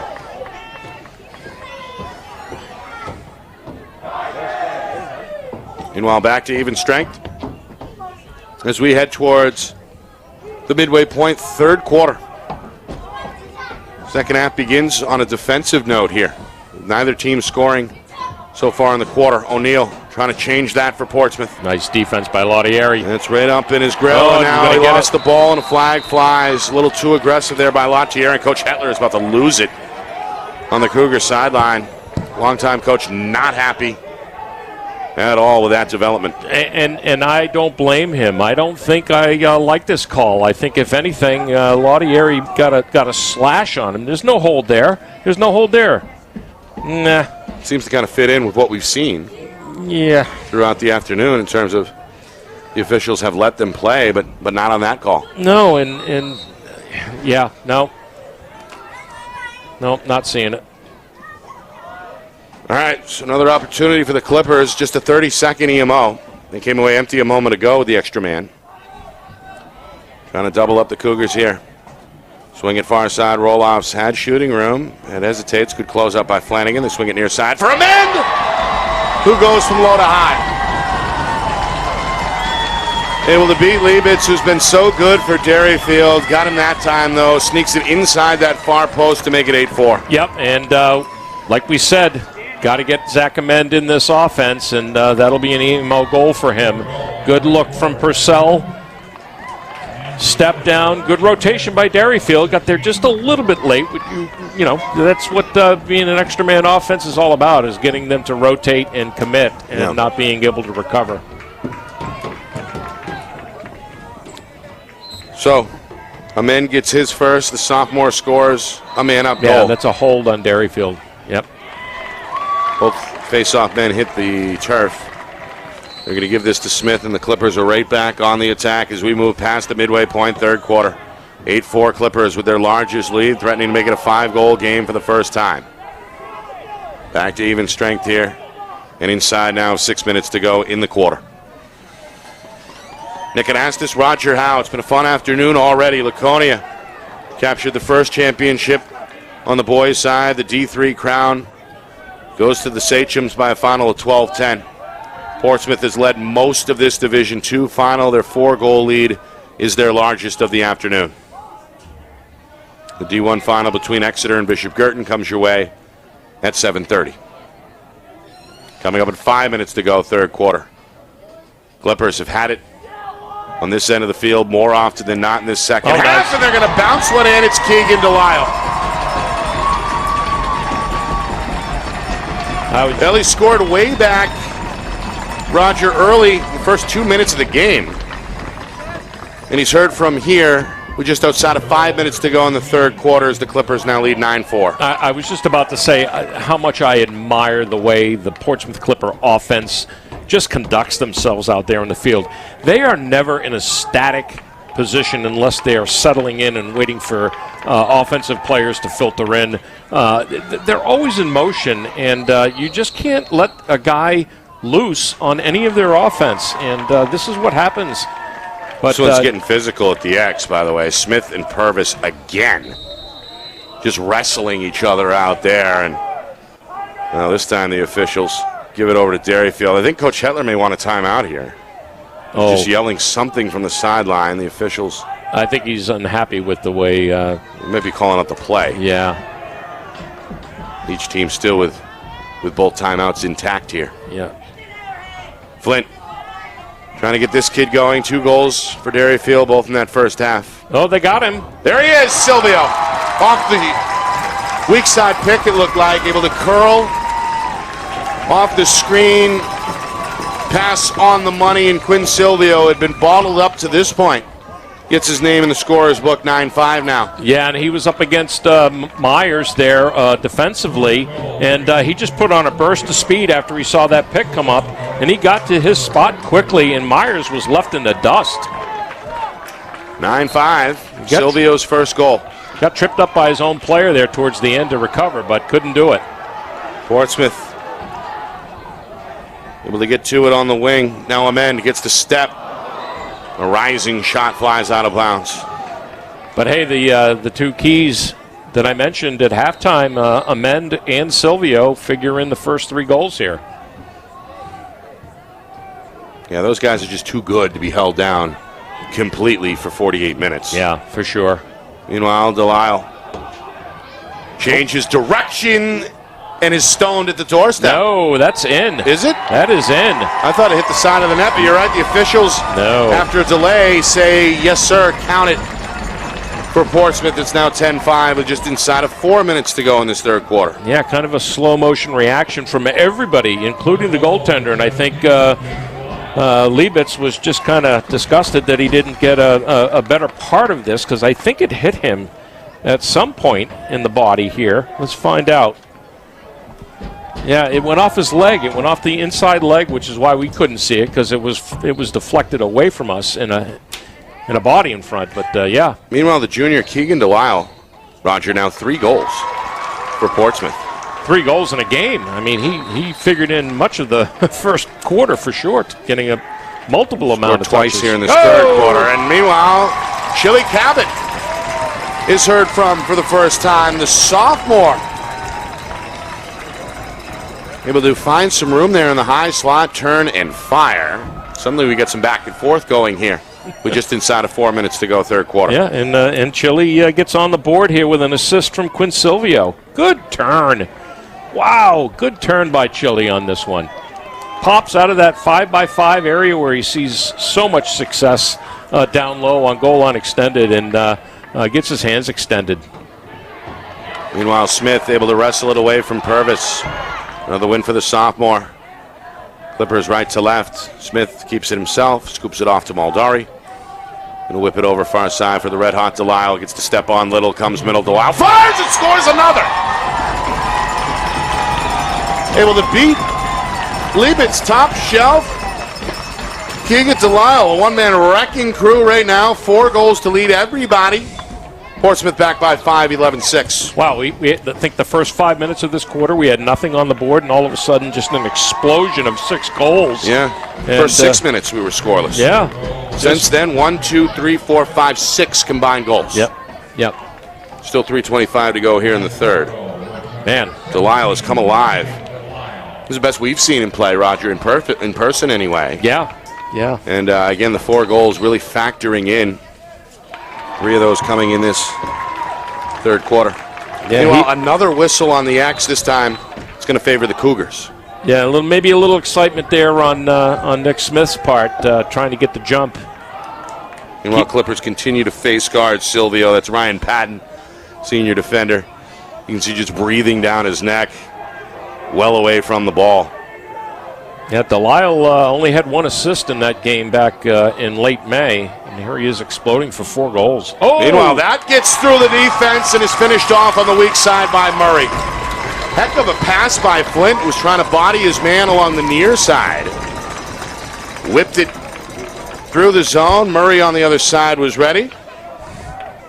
And this back and forth continues here late in this third quarter. Inside of 3 minutes, Murray's got his second. Well, Tate Flint with the vision that you don't normally see at the high school level, but to get a skip pass through the box like that and kind of look up and see the backside as clearly as he did for Murray, that's just a big time play. Well done. So 11-7. Wow, Nick Smith's up for 2 here. 1 more, it's a penalty, right? Well, I don't think that was a violation. I think it was just a loss. Just a quick start there. But he's upset about something. He ripped his helmet off, and now he's having a word. I think on he's the concerned about Coach the cadence. Fisher. Normally, when a Fogo gets that angry, it's because the official is not consistent with the whistle. So they're miscuing. Murray Weak side wing, Flint spin, shot wide. Foot raise, won by Murray. Because I beat Michaelitis, who emerged from the cage. Because I can't recall a time this season in any of the Portsmouth games that Nick Smith has given up 2 on a whistle back to back. Silvio, shake and bake, shot, stopped up close by Michaelitis.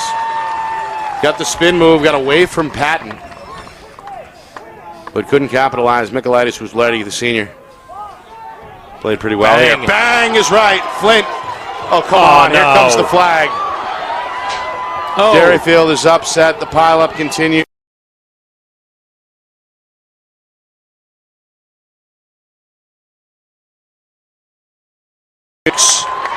As this thing spills out onto the sidelines, another flag is thrown. Flint's going to go. It's turn chippy here inside of 2 minutes to go in the third quarter.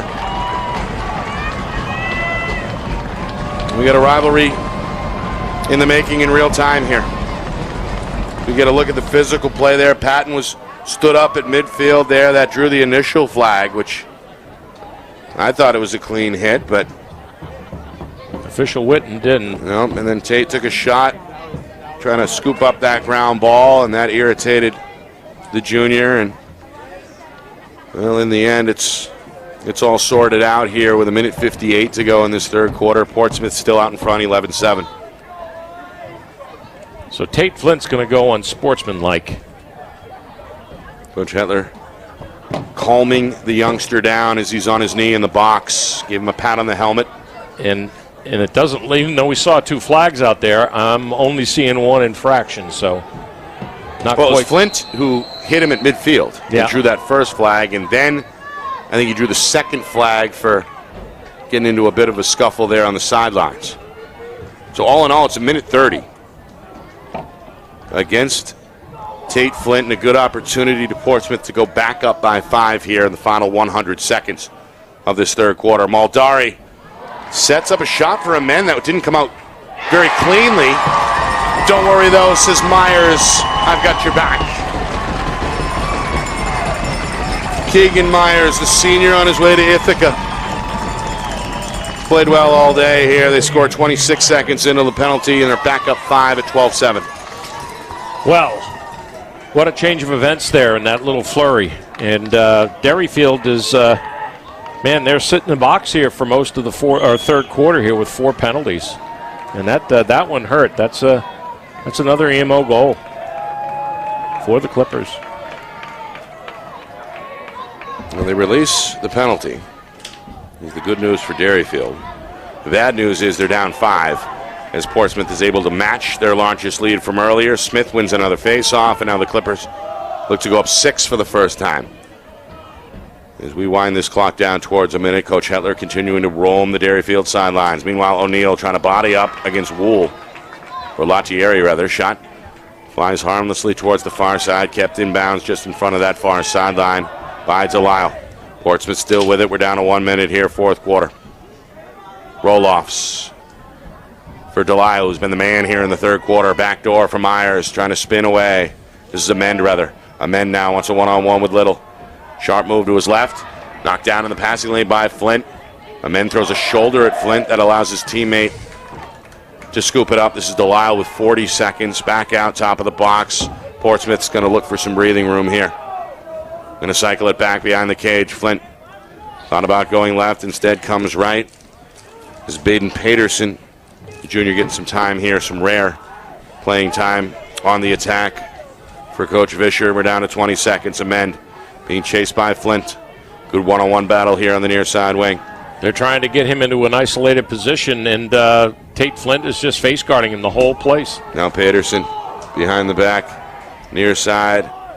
Up top, roll-offs with 5 seconds. I'm going to have to hurry. Fowler to the defender. Goes behind the cage. Nope. This is the freshman who won't get it off. It ends in the stick of Ben Purcell, and that'll do it for the third quarter. Portsmouth, they led 7-4 to begin the third quarter. We went scoreless through the first 6 minutes, then an offensive explosion both ways.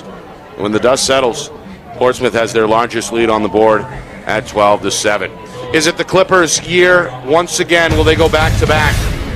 Or will the Cougars pull off an improbable upset in quarter number 4? We begin to find out on the other side. You are watching coverage of the 2022 NHIAA Boys Lacrosse Division II Championship game right here on Friday Night Lights, New Hampshire, presented by Beals Insurance in conjunction with the NFHS Network.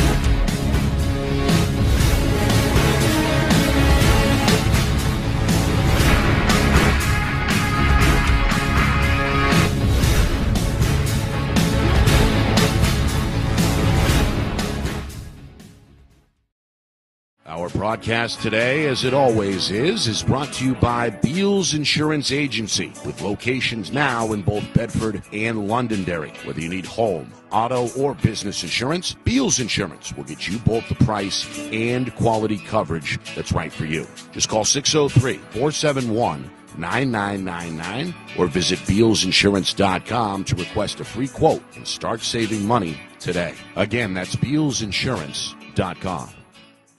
The New Hampshire Tomahawks promote the highest level of club lacrosse competition, not just in the state, but in the country. Looking to get recruited? Director Chris Cameron keeps an open dialogue with the nation's top college lacrosse coaches. Over 400 New Hampshire Tomahawks alumni have played at the college level, including the ACC, Big East, Big Ten, Ivy, NESCAC, NE10, and more. New Hampshire Tomahawks coaching staff has over 100 coaches, including current high school, varsity, and college coaches. The Tomahawks offer training for players of all ages, clinics, camps, and leagues, along with spring, summer, and fall elite teams. So play with the best. The New Hampshire Tomahawks, showcase and development for college lacrosse. Visit NewHampshireTomahawks.com and girls.nhtomahawks.com.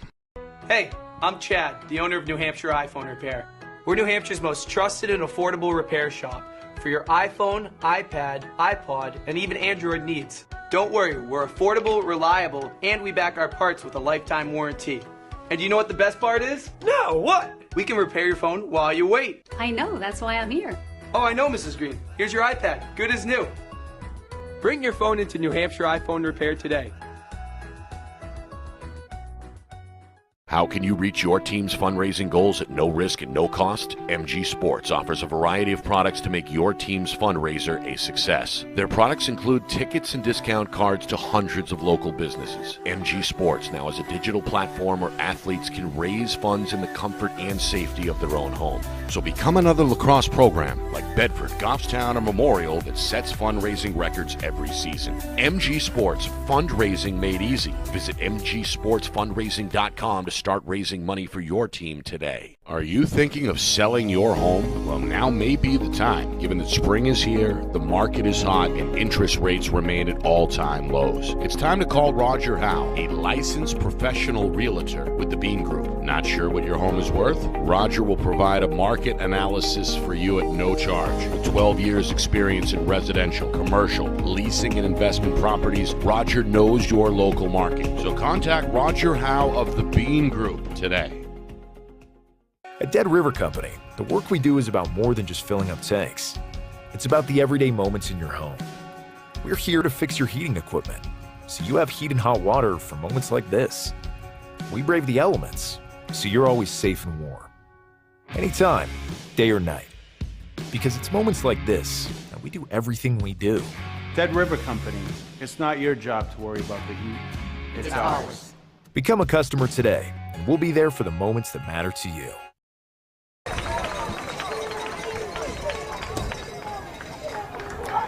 Well, 12-7 is the Portsmouth lead as we head towards the fourth quarter here in Exeter. Nick and Astis, Roger Howe with you from Friday Night Lights, New Hampshire. We're presented by Beals Insurance, and we're broadcasting in conjunction, of course, with the NFHS Network. Second of 3 championship games here on the boys' side, a championship triple header on the final Sunday of the season. Earlier today, the Laconia Sachems knocked off Hopkinton to capture the Division III championship. Later tonight in Division I, Exeter will take on Bishop Girton. This one has been mostly Portsmouth most of the way. They trailed 1-0 very early in the game. That lead lasted a little over 30 seconds before they came back to tie the game at 1. Held leads of 4-3 after 1, 7-4 at halftime. And after their latest goal, which came on an EMO, they've got their largest lead on the board at 12-7 as we begin this fourth quarter. Yes, and toe-to-toe action by both sides here. A little bit of a hiccup for the Cougars with the 4 straight penalties in the third quarter. Resulted in 2 EMO goals for the Clippers. And this, of course, was after a penalty-free first half for Coach Hetler's club. Indeed. Yeah, it was 1, 2, and 3 with the first 3 penalties for the Clippers, and then Cougars took up the slack in the box and made home for 4 more. All right, Portsmouth with Myers, an off-balance shot that won't get through. The ball goes off of one of the defenders. And now here on the near side, there's another pileup. This is Flint trying to stay inbounds. Did he step out? I think he did. Flint showing some frustration, and now more flags fly away from the ball.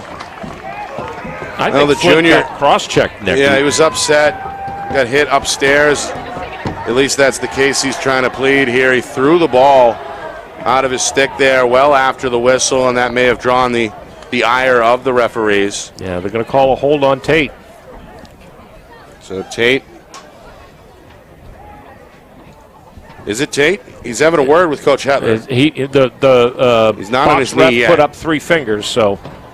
And So that's his second penalty. Remember, he took a double penalty at the tail end of that third quarter, and he's right back in the box. So the junior, heck of a player. He's got 2 goals to his credit tonight. He's already committed to Merrimack University, a Division II powerhouse at the NCAA level. I think I would be very frustrated if I was Coach Hetler. I thought that Tate got cross-checked by the Clipper defender there.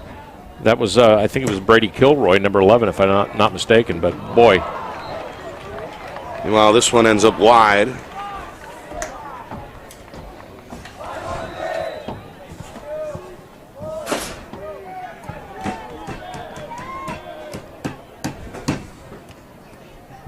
Minute and a half gone by, fourth quarter.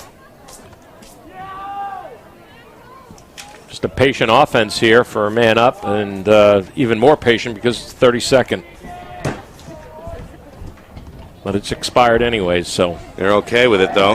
Yeah, I'm okay with it. I mean, they're working some game clock here. Yep. Already nearly 2 minutes gone by in this fourth quarter, and that 5-goal lead is still on the board for the Clippers. Meanwhile, Roloffs gets by Flanagan near side, looks for a cutter in the middle. It ends up on the weak side wing for O'Neill, who tried to go low, but it's stopped by Liebitz. Meanwhile, the goaltender couldn't quite secure it. Ends back up with Portsmouth. Wraparound attempt, underhanded scoop shot by O'Neill. Won't get through. This one ends up for grabs. Little the first to it for Derryfield. And we have a timeout coming from the Cougars sideline. Coach Hetler keeping a close eye on developments there. He gets the possession for his team, but it costs his club their first timeout. Yeah, and you have to call timeout there. Your defensive zone, a lot of miscues there on possession, starting with Liebitz not securing the ball after that great save he just made, and you're about to get pinched in the corner by the Clippers. Not a good combination, and thus the timeout. Let's see what they can do with it.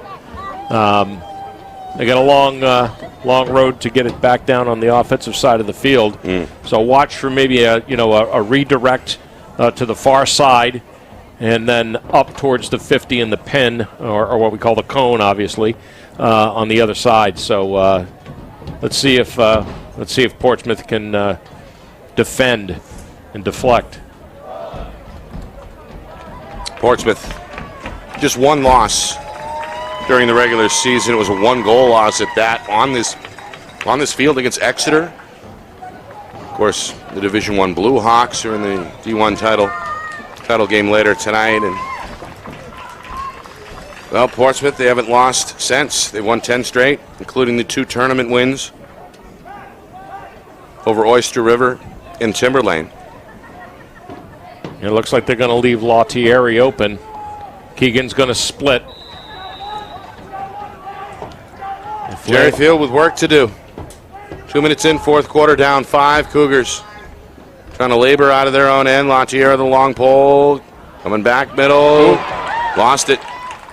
Good play on the ride there by Delisle. It's been an offensive threat for Portsmouth, making a good defensive play there. But Cougars recover. Flint now on his way to the cage. Looks back, middle. Prue wasn't quite ready. Couldn't reel it in from behind, and now I think an offsides, or? No, went out of bounds. Oh, it did? Yep. I think it must went off a clipper to go that far, but Flint's got to get his helmet straightened out. That's the third time today he's lost his helmet.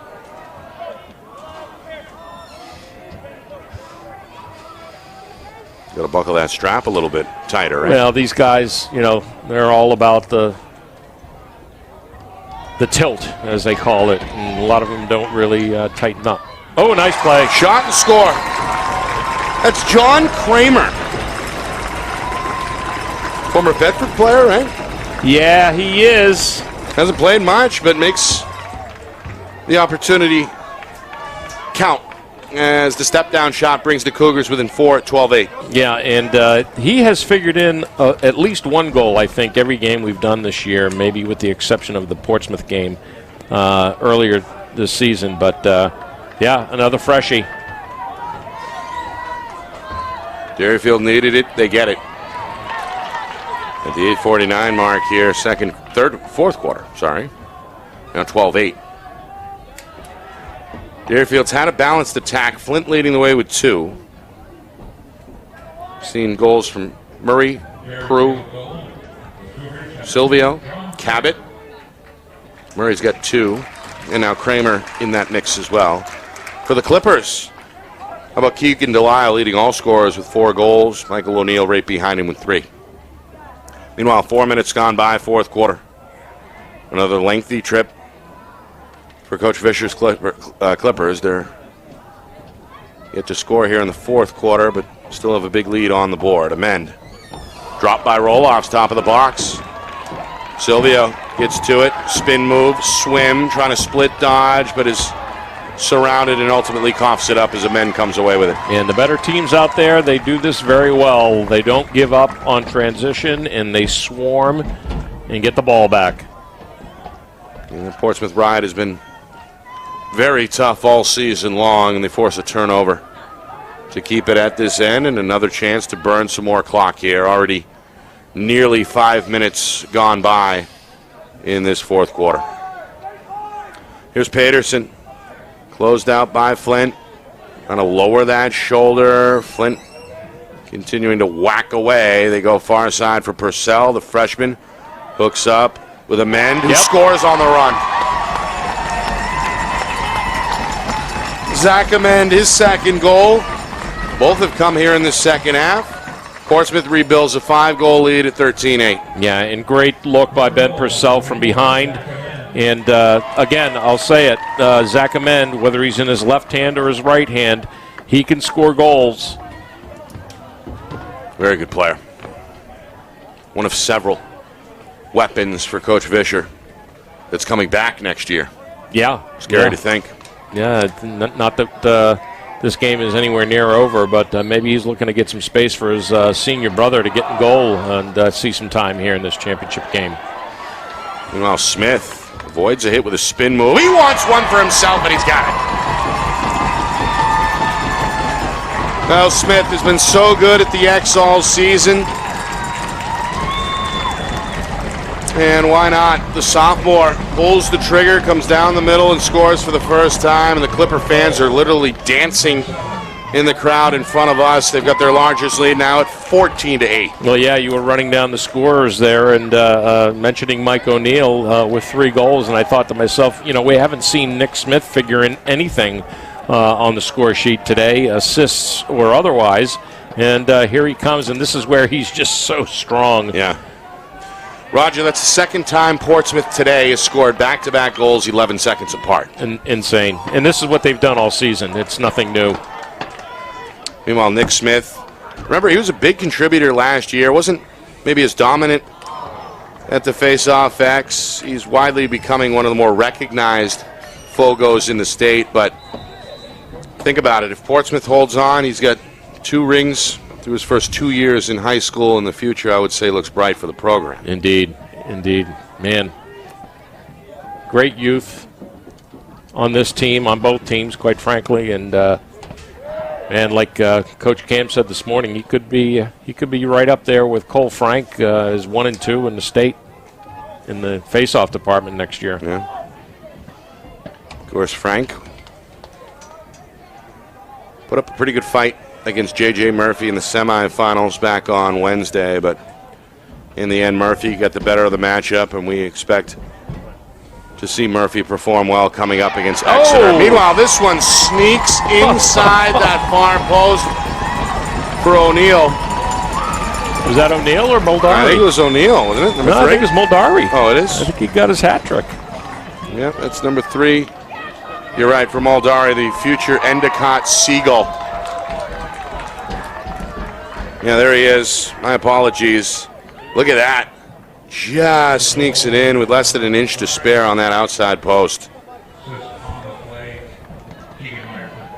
They give Myers the assist. Moldari's got his third just past the midway point of this fourth quarter. And suddenly, Roger, Portsmouth has put up 3 straight in a little over a minute. Yeah, and the run is occurring right in front of our eyes here, and time is becoming the enemy to the Cougars. Under 6 minutes now, halfway through the fourth. 15-8, the largest gap of the game. Delisle been a big factor on the attack with a team-high 4 goals. This one, meanwhile, skirts away. I think that's about the second or third unforced error. That's a new player, too. That's Briggs Catino on the field for the first time. The freshman getting some minutes. Couldn't haul it in. Derryfield back to work. Going to have to hurry as we tick down towards 5 minutes. Cougars trail by 7. The last 3 have been scored by Portsmouth. Yeah, they got to take advantage of this matchup right here with Canty against Catino, because Catino's an attackman. He shouldn't even be on defense. And a push, yes. They look middle for Prue. He's knocked down immediately upon the catch. The flag flies. Should be on deep, number 33. It's definitely against the Clippers as play resumes. Cougars need it here. Flint trying to go across the zone. Too high, out of bounds, and now we get the penalty. Yeah, right idea, just a bad play by Tate. He's got to be tired. His body has been banged around here in this second half. Been a very rough half for him in terms of physicality. There you see the push. I think it's on Gunnar Jackson. Okay. The talented sophomore. Yeah, I think you're right. One of Portsmouth's cross-check, no more push. Physical players. And one of their better football players, frankly, in the fall. First penalty since the first half on the Clippers. I think they took one early in the third. No, I don't have it. No? No, I could be wrong. I thought you said one each quarter for Portsmouth at one point. In the first half. Okay. I'm sorry, you are correct, yes. In the third quarter, that was on Delisle. Meanwhile, Flint swims and scores. Nice finish. Bit of a tricky angle, made the defender miss, and then kind of swoops around Michaelitis for the goal. Flint's got the hat trick, his first goal since the first half. Derryfield puts an end to the Portsmouth run at 3 straight. Yeah, and Derryfield picks up their first DMO goal of the game. And well executed. Well executed. Yep. Yeah, I don't mind the defensive effort here, or the all-around effort rather, for Flint. I mean, you take the good with the bad, a couple of penalties, but I'm okay with those penalties, even though they may have cost Derryfield in the end. But you admire the passion, you admire the aggressive mentality. You'd like the player to keep all that under control, so to speak. But I'd rather have a guy going too hard than not hard enough. Yeah, and obviously Coach Hetler has full faith in Tate Flint, because he has rarely sat the bench this entire game. And even after those 2 penalties in the third, Tate has been out there religiously. He's sitting right now taking a break, but yeah, he deserves a little bit of a break here with his hands on the top of his head right now. Yeah, 6 minutes. Now 4 minutes, to go. And the goal is, or the gap is still 6 goals here. Empty house. And it's finished off by Myers. Got a flag on the play. A little miscommunication there, I think, by Derryfield. Well, they were in a 10-man ride, and it doesn't look like they were shutting off adjacent there. So, yeah, it was a missed check there in the back, and It's on Latieri. Yeah, I think so. Latieri came at him, and instead of face guarding him and playing him hard. So Meyer's going to get his second. With 3:50 to go, the penalty comes against Derryfield. It's now 16-9 Clippers. And it is Latieri who hangs his head as he approaches the box. Yeah, and Coach Hutler was not happy, and understandably so. When you're in 10-man ride, you can't make attempts of stripping guys from balls like that, especially when you know there's an open net. You try to just shut off adjacent and get guys into positions where they just make mistakes. Good check. The men went flying after Fowler. Timeout. Coach Hutler's second and final timeout. His team still shorthanded for the next 51 seconds with 3:41 to go in this fourth quarter. Reminder after the game, got a full recap, stats, highlights, and analysis. A look back at the Division III championship between Laconia and Hopkinton, and of course a look ahead at tonight's heavyweight bout between between Bishop Girton and Exeter. Coming your way at 7:30 Eastern. As you can see, they've turned out a strong showing of support for both schools. Portsmouth on the verge of a second straight Division II championship. Of course, the girls got it done again earlier this week. And as we know, the Derryfield fans have traveled well from Manchester as well. So all in all, Roger, attendance-wise, it's the way it should be, right? In terms of a championship game, of course, we were disappointed when the COVID-19 situation took the entire season away from these young students.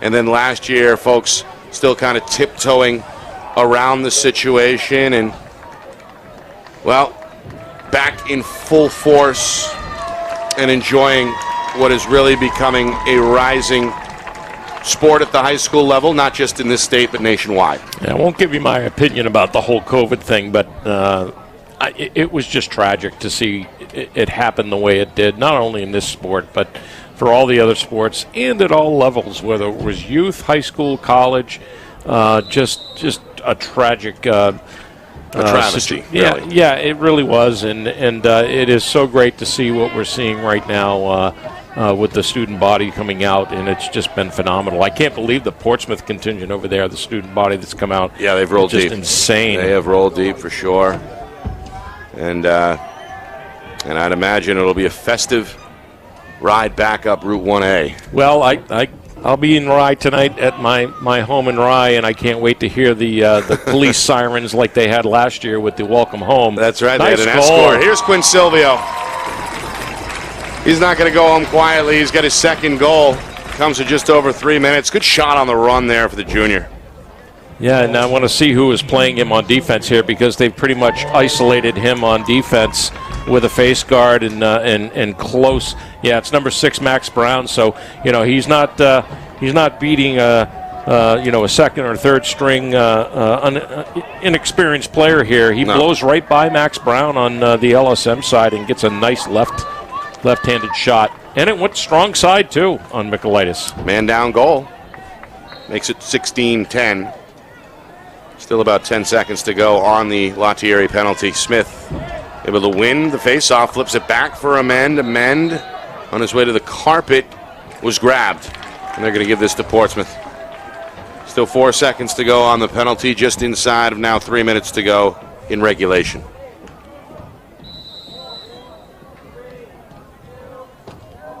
All right.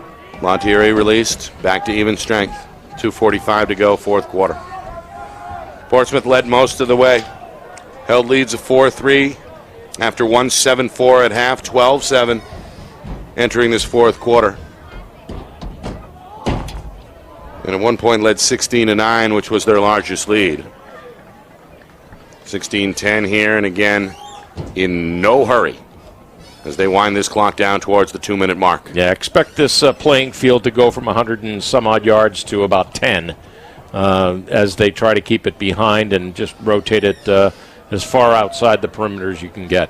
They're going to get probably a stall warning here as well. to keep it in the box. It probably should come any second now at the 2-minute mark. Once they step in, watch for the hands. Derryfield showing no real interest in challenging, though, either. Now they do. Little closes out a little bit. Oh. Turn and fire. It's Delisle. Led the way today in the goal category. 4 to lead all scorers. Yeah, he would not have been my pick for MVP today. That's for sure. He deserves it. But he is now? Yeah, I think so. I mean, it's hard not to look at that, especially with the play he had in the first quarter. With he was all over the ball at doing ground balls and making the right plays and that sort of thing. But, yeah, we've got Clippers timeout. Comes with a minute 24 remaining. And again, Coach Fisher trying to close this one out with some class, I think. Back to your previous message during the Laconia. Same spot, really. The Sachems looking to close out the Hawks. Now it's the Clippers trying to put this one to bed. And as we know, whenever there's a rivalry game, whenever there's a tight game, whenever there's a championship game, whenever it's a physical game, sometimes in the end, when the outcome is known or not, it can get away from some of these players. And I think both the coaches and the officials, right, like to try and safeguard against that possibility here over the final minute 24. Yeah, you don't want to see any foolish type of play or act put a blemish on what has been a fantastic season again for these two teams. Portsmouth looks like they're going to pull this one off, but to put any type of mark or mar on back-to-back championship for the Clippers, and same with Coach Hetler. Class act on both sides, and this should be just a kind of a very passive final minute 24 seconds. You might see Derryfield press out though, just to get the ball back here and make as much as they can out of what they have left for time. Well, again, the good news is for Derryfield, they're basically bringing everybody back next year. Only 2 seniors will be lost to graduation, and well, there's a lot to be gained in an experience like this for these young players. Portsmouth, they'll graduate a strong senior class, but as we know, we've got a lot of players on this current varsity team that have made big contributions this year that will be back next year, and some others in the pipeline coming up at the JV level as well. So I think the future is bright for both programs as we move inside of a minute to go here in the fourth quarter. Yeah, for sure, and for the other teams in D2 as well. Another one? It looks like another Portsmouth timeout. Comes with 47 seconds. That'll be the final timeout. Meanwhile, Maldari was kind of hunched over there for a minute. He's walking very slowly back over to the home huddle. He looks gassed. Yeah. He's another guy who's played a lot of lacrosse, not just tonight, not just this season, but really over his career with the Clippers. And, of course, he's not done. He's going to play for Endicott next season.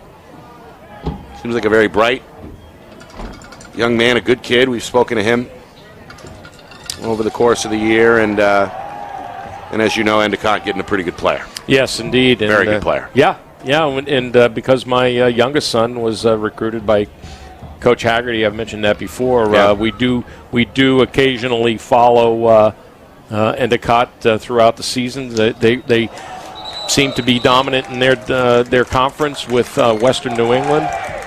So it's a reason to keep an eye on the locals down there in Beverly, and I'm sure we'll hear his name in the future. Got a penalty here by the looks on Derryfield, and R.J. Prue. He's sitting in the box here. We missed that. Freshman on his knee. Just the 32nd, whatever it was. Should make it even easier for the Clippers to run off the final 40-plus seconds here.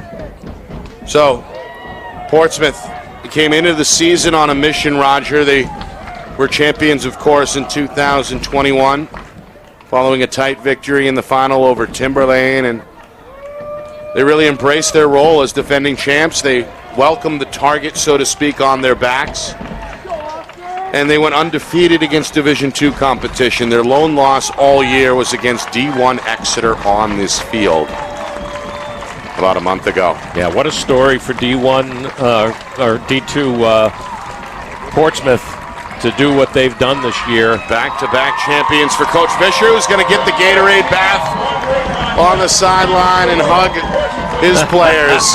2 rings for the coach. Clippers are champs once again in 2022. They are your NHIAA Boys Lacrosse Division II state champions, and they celebrate here in Exeter following a 16-10 victory over Derryfield. They leave Coach Fisher soaked on the sideline. Student body waving the Portsmouth flag. And, of course, the players hugging one another after a job well done. The Clippers end up the season winning 11 straight. And they do it here on Championship Sunday by a 6-goal margin, 16-10. Well, Portsmouth Police Department, warm up the sirens because your Clippers are coming home with That's their right. second straight Division II championship in boys lacrosse. And I got to tell you, from the first face-off at the beginning of this season to the last minute and a half here, minute 24, 47 seconds at that second timeout break, they were in total command of their mission. And well done. I can't say enough about that program. All right, we'll take a break, come back, recap the game stats, highlights, analysis, plus a live presentation of the awards down on the field. 16-10, the final. Portsmouth a winner over Derryfield here in the 2022 NHIAA Boys Lacrosse Division II State Championship here on Friday Night Lights, New Hampshire. We're presented by Beals Insurance, and we're in conjunction tonight with the NFHS Network. Our broadcast today, as it always is brought to you by Beals Insurance Agency, with locations now in both Bedford and Londonderry. Whether you need home, auto, or business insurance, Beals Insurance will get you both the price and quality coverage that's right for you. Just call 603-471-9999 or visit BealsInsurance.com to request a free quote and start saving money today. Again, that's BealsInsurance.com. The New Hampshire Tomahawks promote the highest level of club lacrosse competition, not just in the state, but in the country. Looking to get recruited? Director Chris Cameron keeps an open dialogue with the nation's top college lacrosse coaches. Over 400 New Hampshire Tomahawks alumni have played at the college level, including the ACC, Big East, Big Ten, Ivy, NESCAC, NE10, and more. The New Hampshire Tomahawks coaching staff has over 100 coaches, including current high school, varsity, and college coaches. The Tomahawks offer training for players of all ages, clinics, camps, and leagues, along with spring, summer, and fall elite teams. So play with the best. The New Hampshire Tomahawks, showcase and development for college lacrosse. Visit NewHampshireTomahawks.com and girls.nhtomahawks.com. Hey, I'm Chad, the owner of New Hampshire iPhone Repair.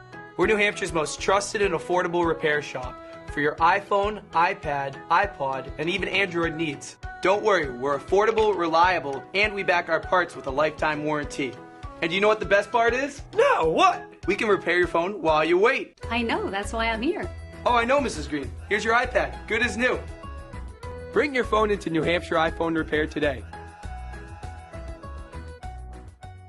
How can you reach your team's fundraising goals at no risk and no cost? MG Sports offers a variety of products to make your team's fundraiser a success. Their products include tickets and discount cards to hundreds of local businesses. MG Sports now has a digital platform where athletes can raise funds in the comfort and safety of their own home. So become another lacrosse program like Bedford, Goffstown, or Memorial that sets fundraising records every season. MG Sports, fundraising made easy. Visit mgsportsfundraising.com to start raising money for your team today. Are you thinking of selling your home? Well, now may be the time, given that spring is here, the market is hot, and interest rates remain at all-time lows. It's time to call Roger Howe, a licensed professional realtor with the Bean Group. Not sure what your home is worth? Roger will provide a market analysis for you at no charge. With 12 years experience in residential, commercial, leasing, and investment properties, Roger knows your local market. So contact Roger Howe of the Bean Group today. At Dead River Company, the work we do is about more than just filling up tanks. It's about the everyday moments in your home. We're here to fix your heating equipment, so you have heat and hot water for moments like this. We brave the elements, so you're always safe and warm. Anytime, day or night. Because it's moments like this that we do everything we do. Dead River Company, it's not your job to worry about the heat. It's ours. Become a customer today, and we'll be there for the moments that matter to you.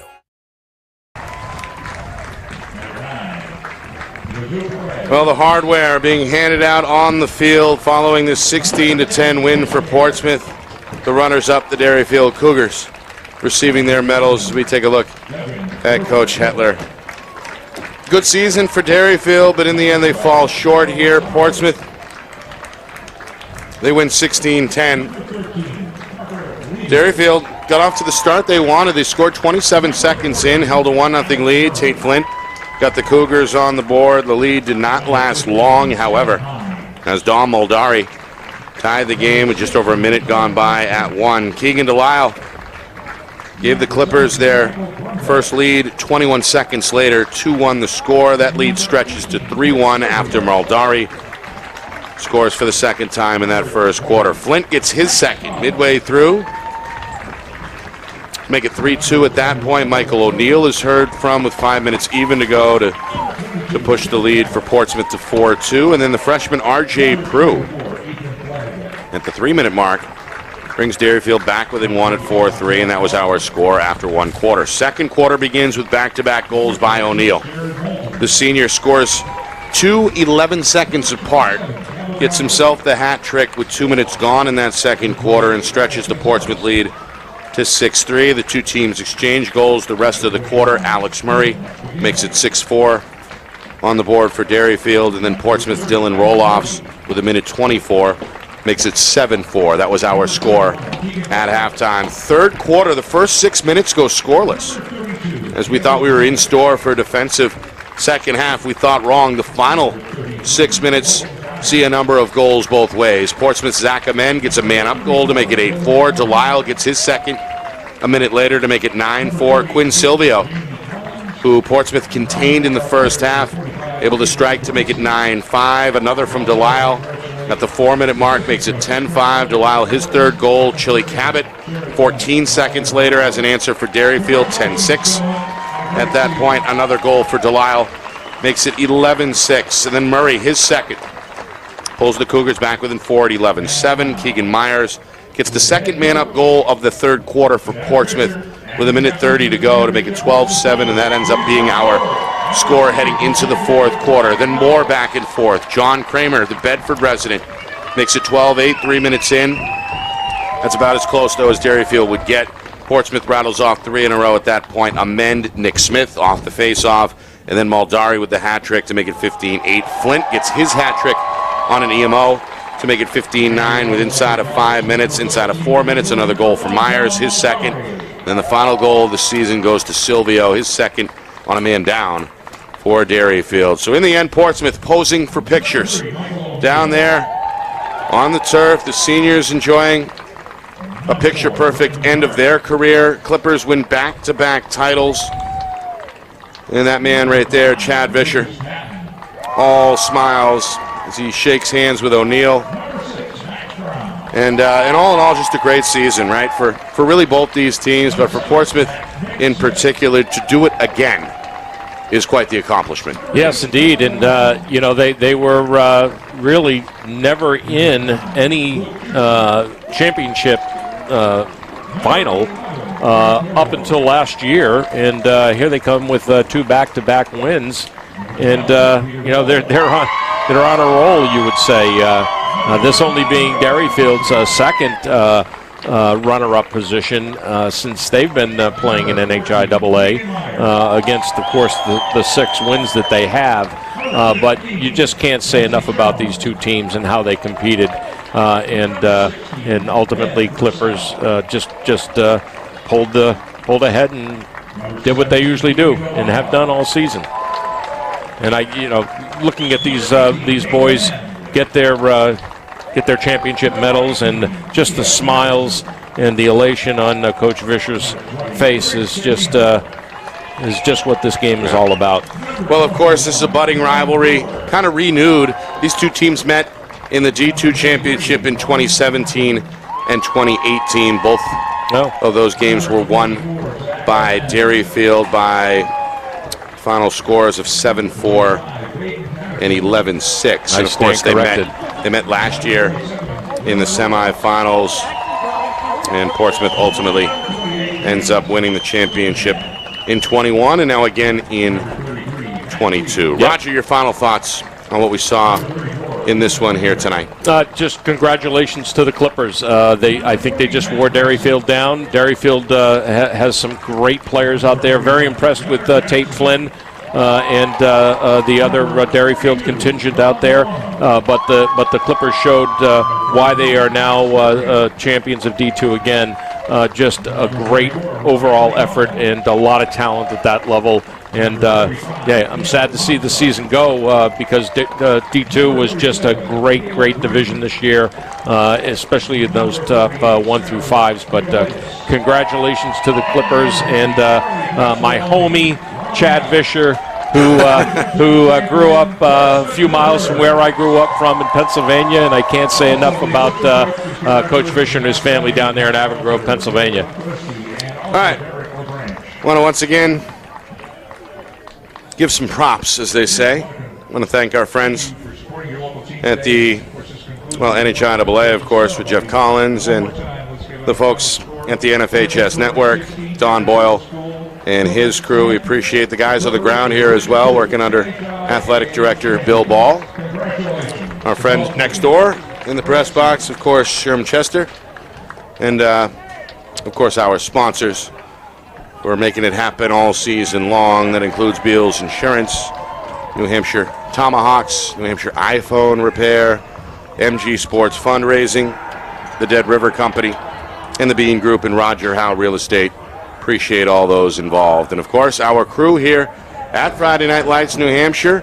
John Barron handling the setup and handling things up in the crow's nest from behind the lens, doing a great job as usual. Craig Incardoni, who's got his own section of the crowd down there.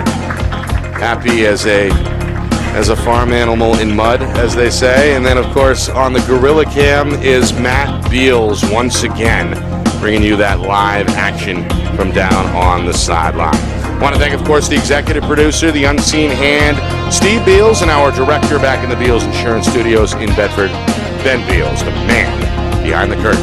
For my partner, Roger Howe, my name is Nick Anastas saying so long. Final score, final time, Portsmouth 16, Derryfield 10.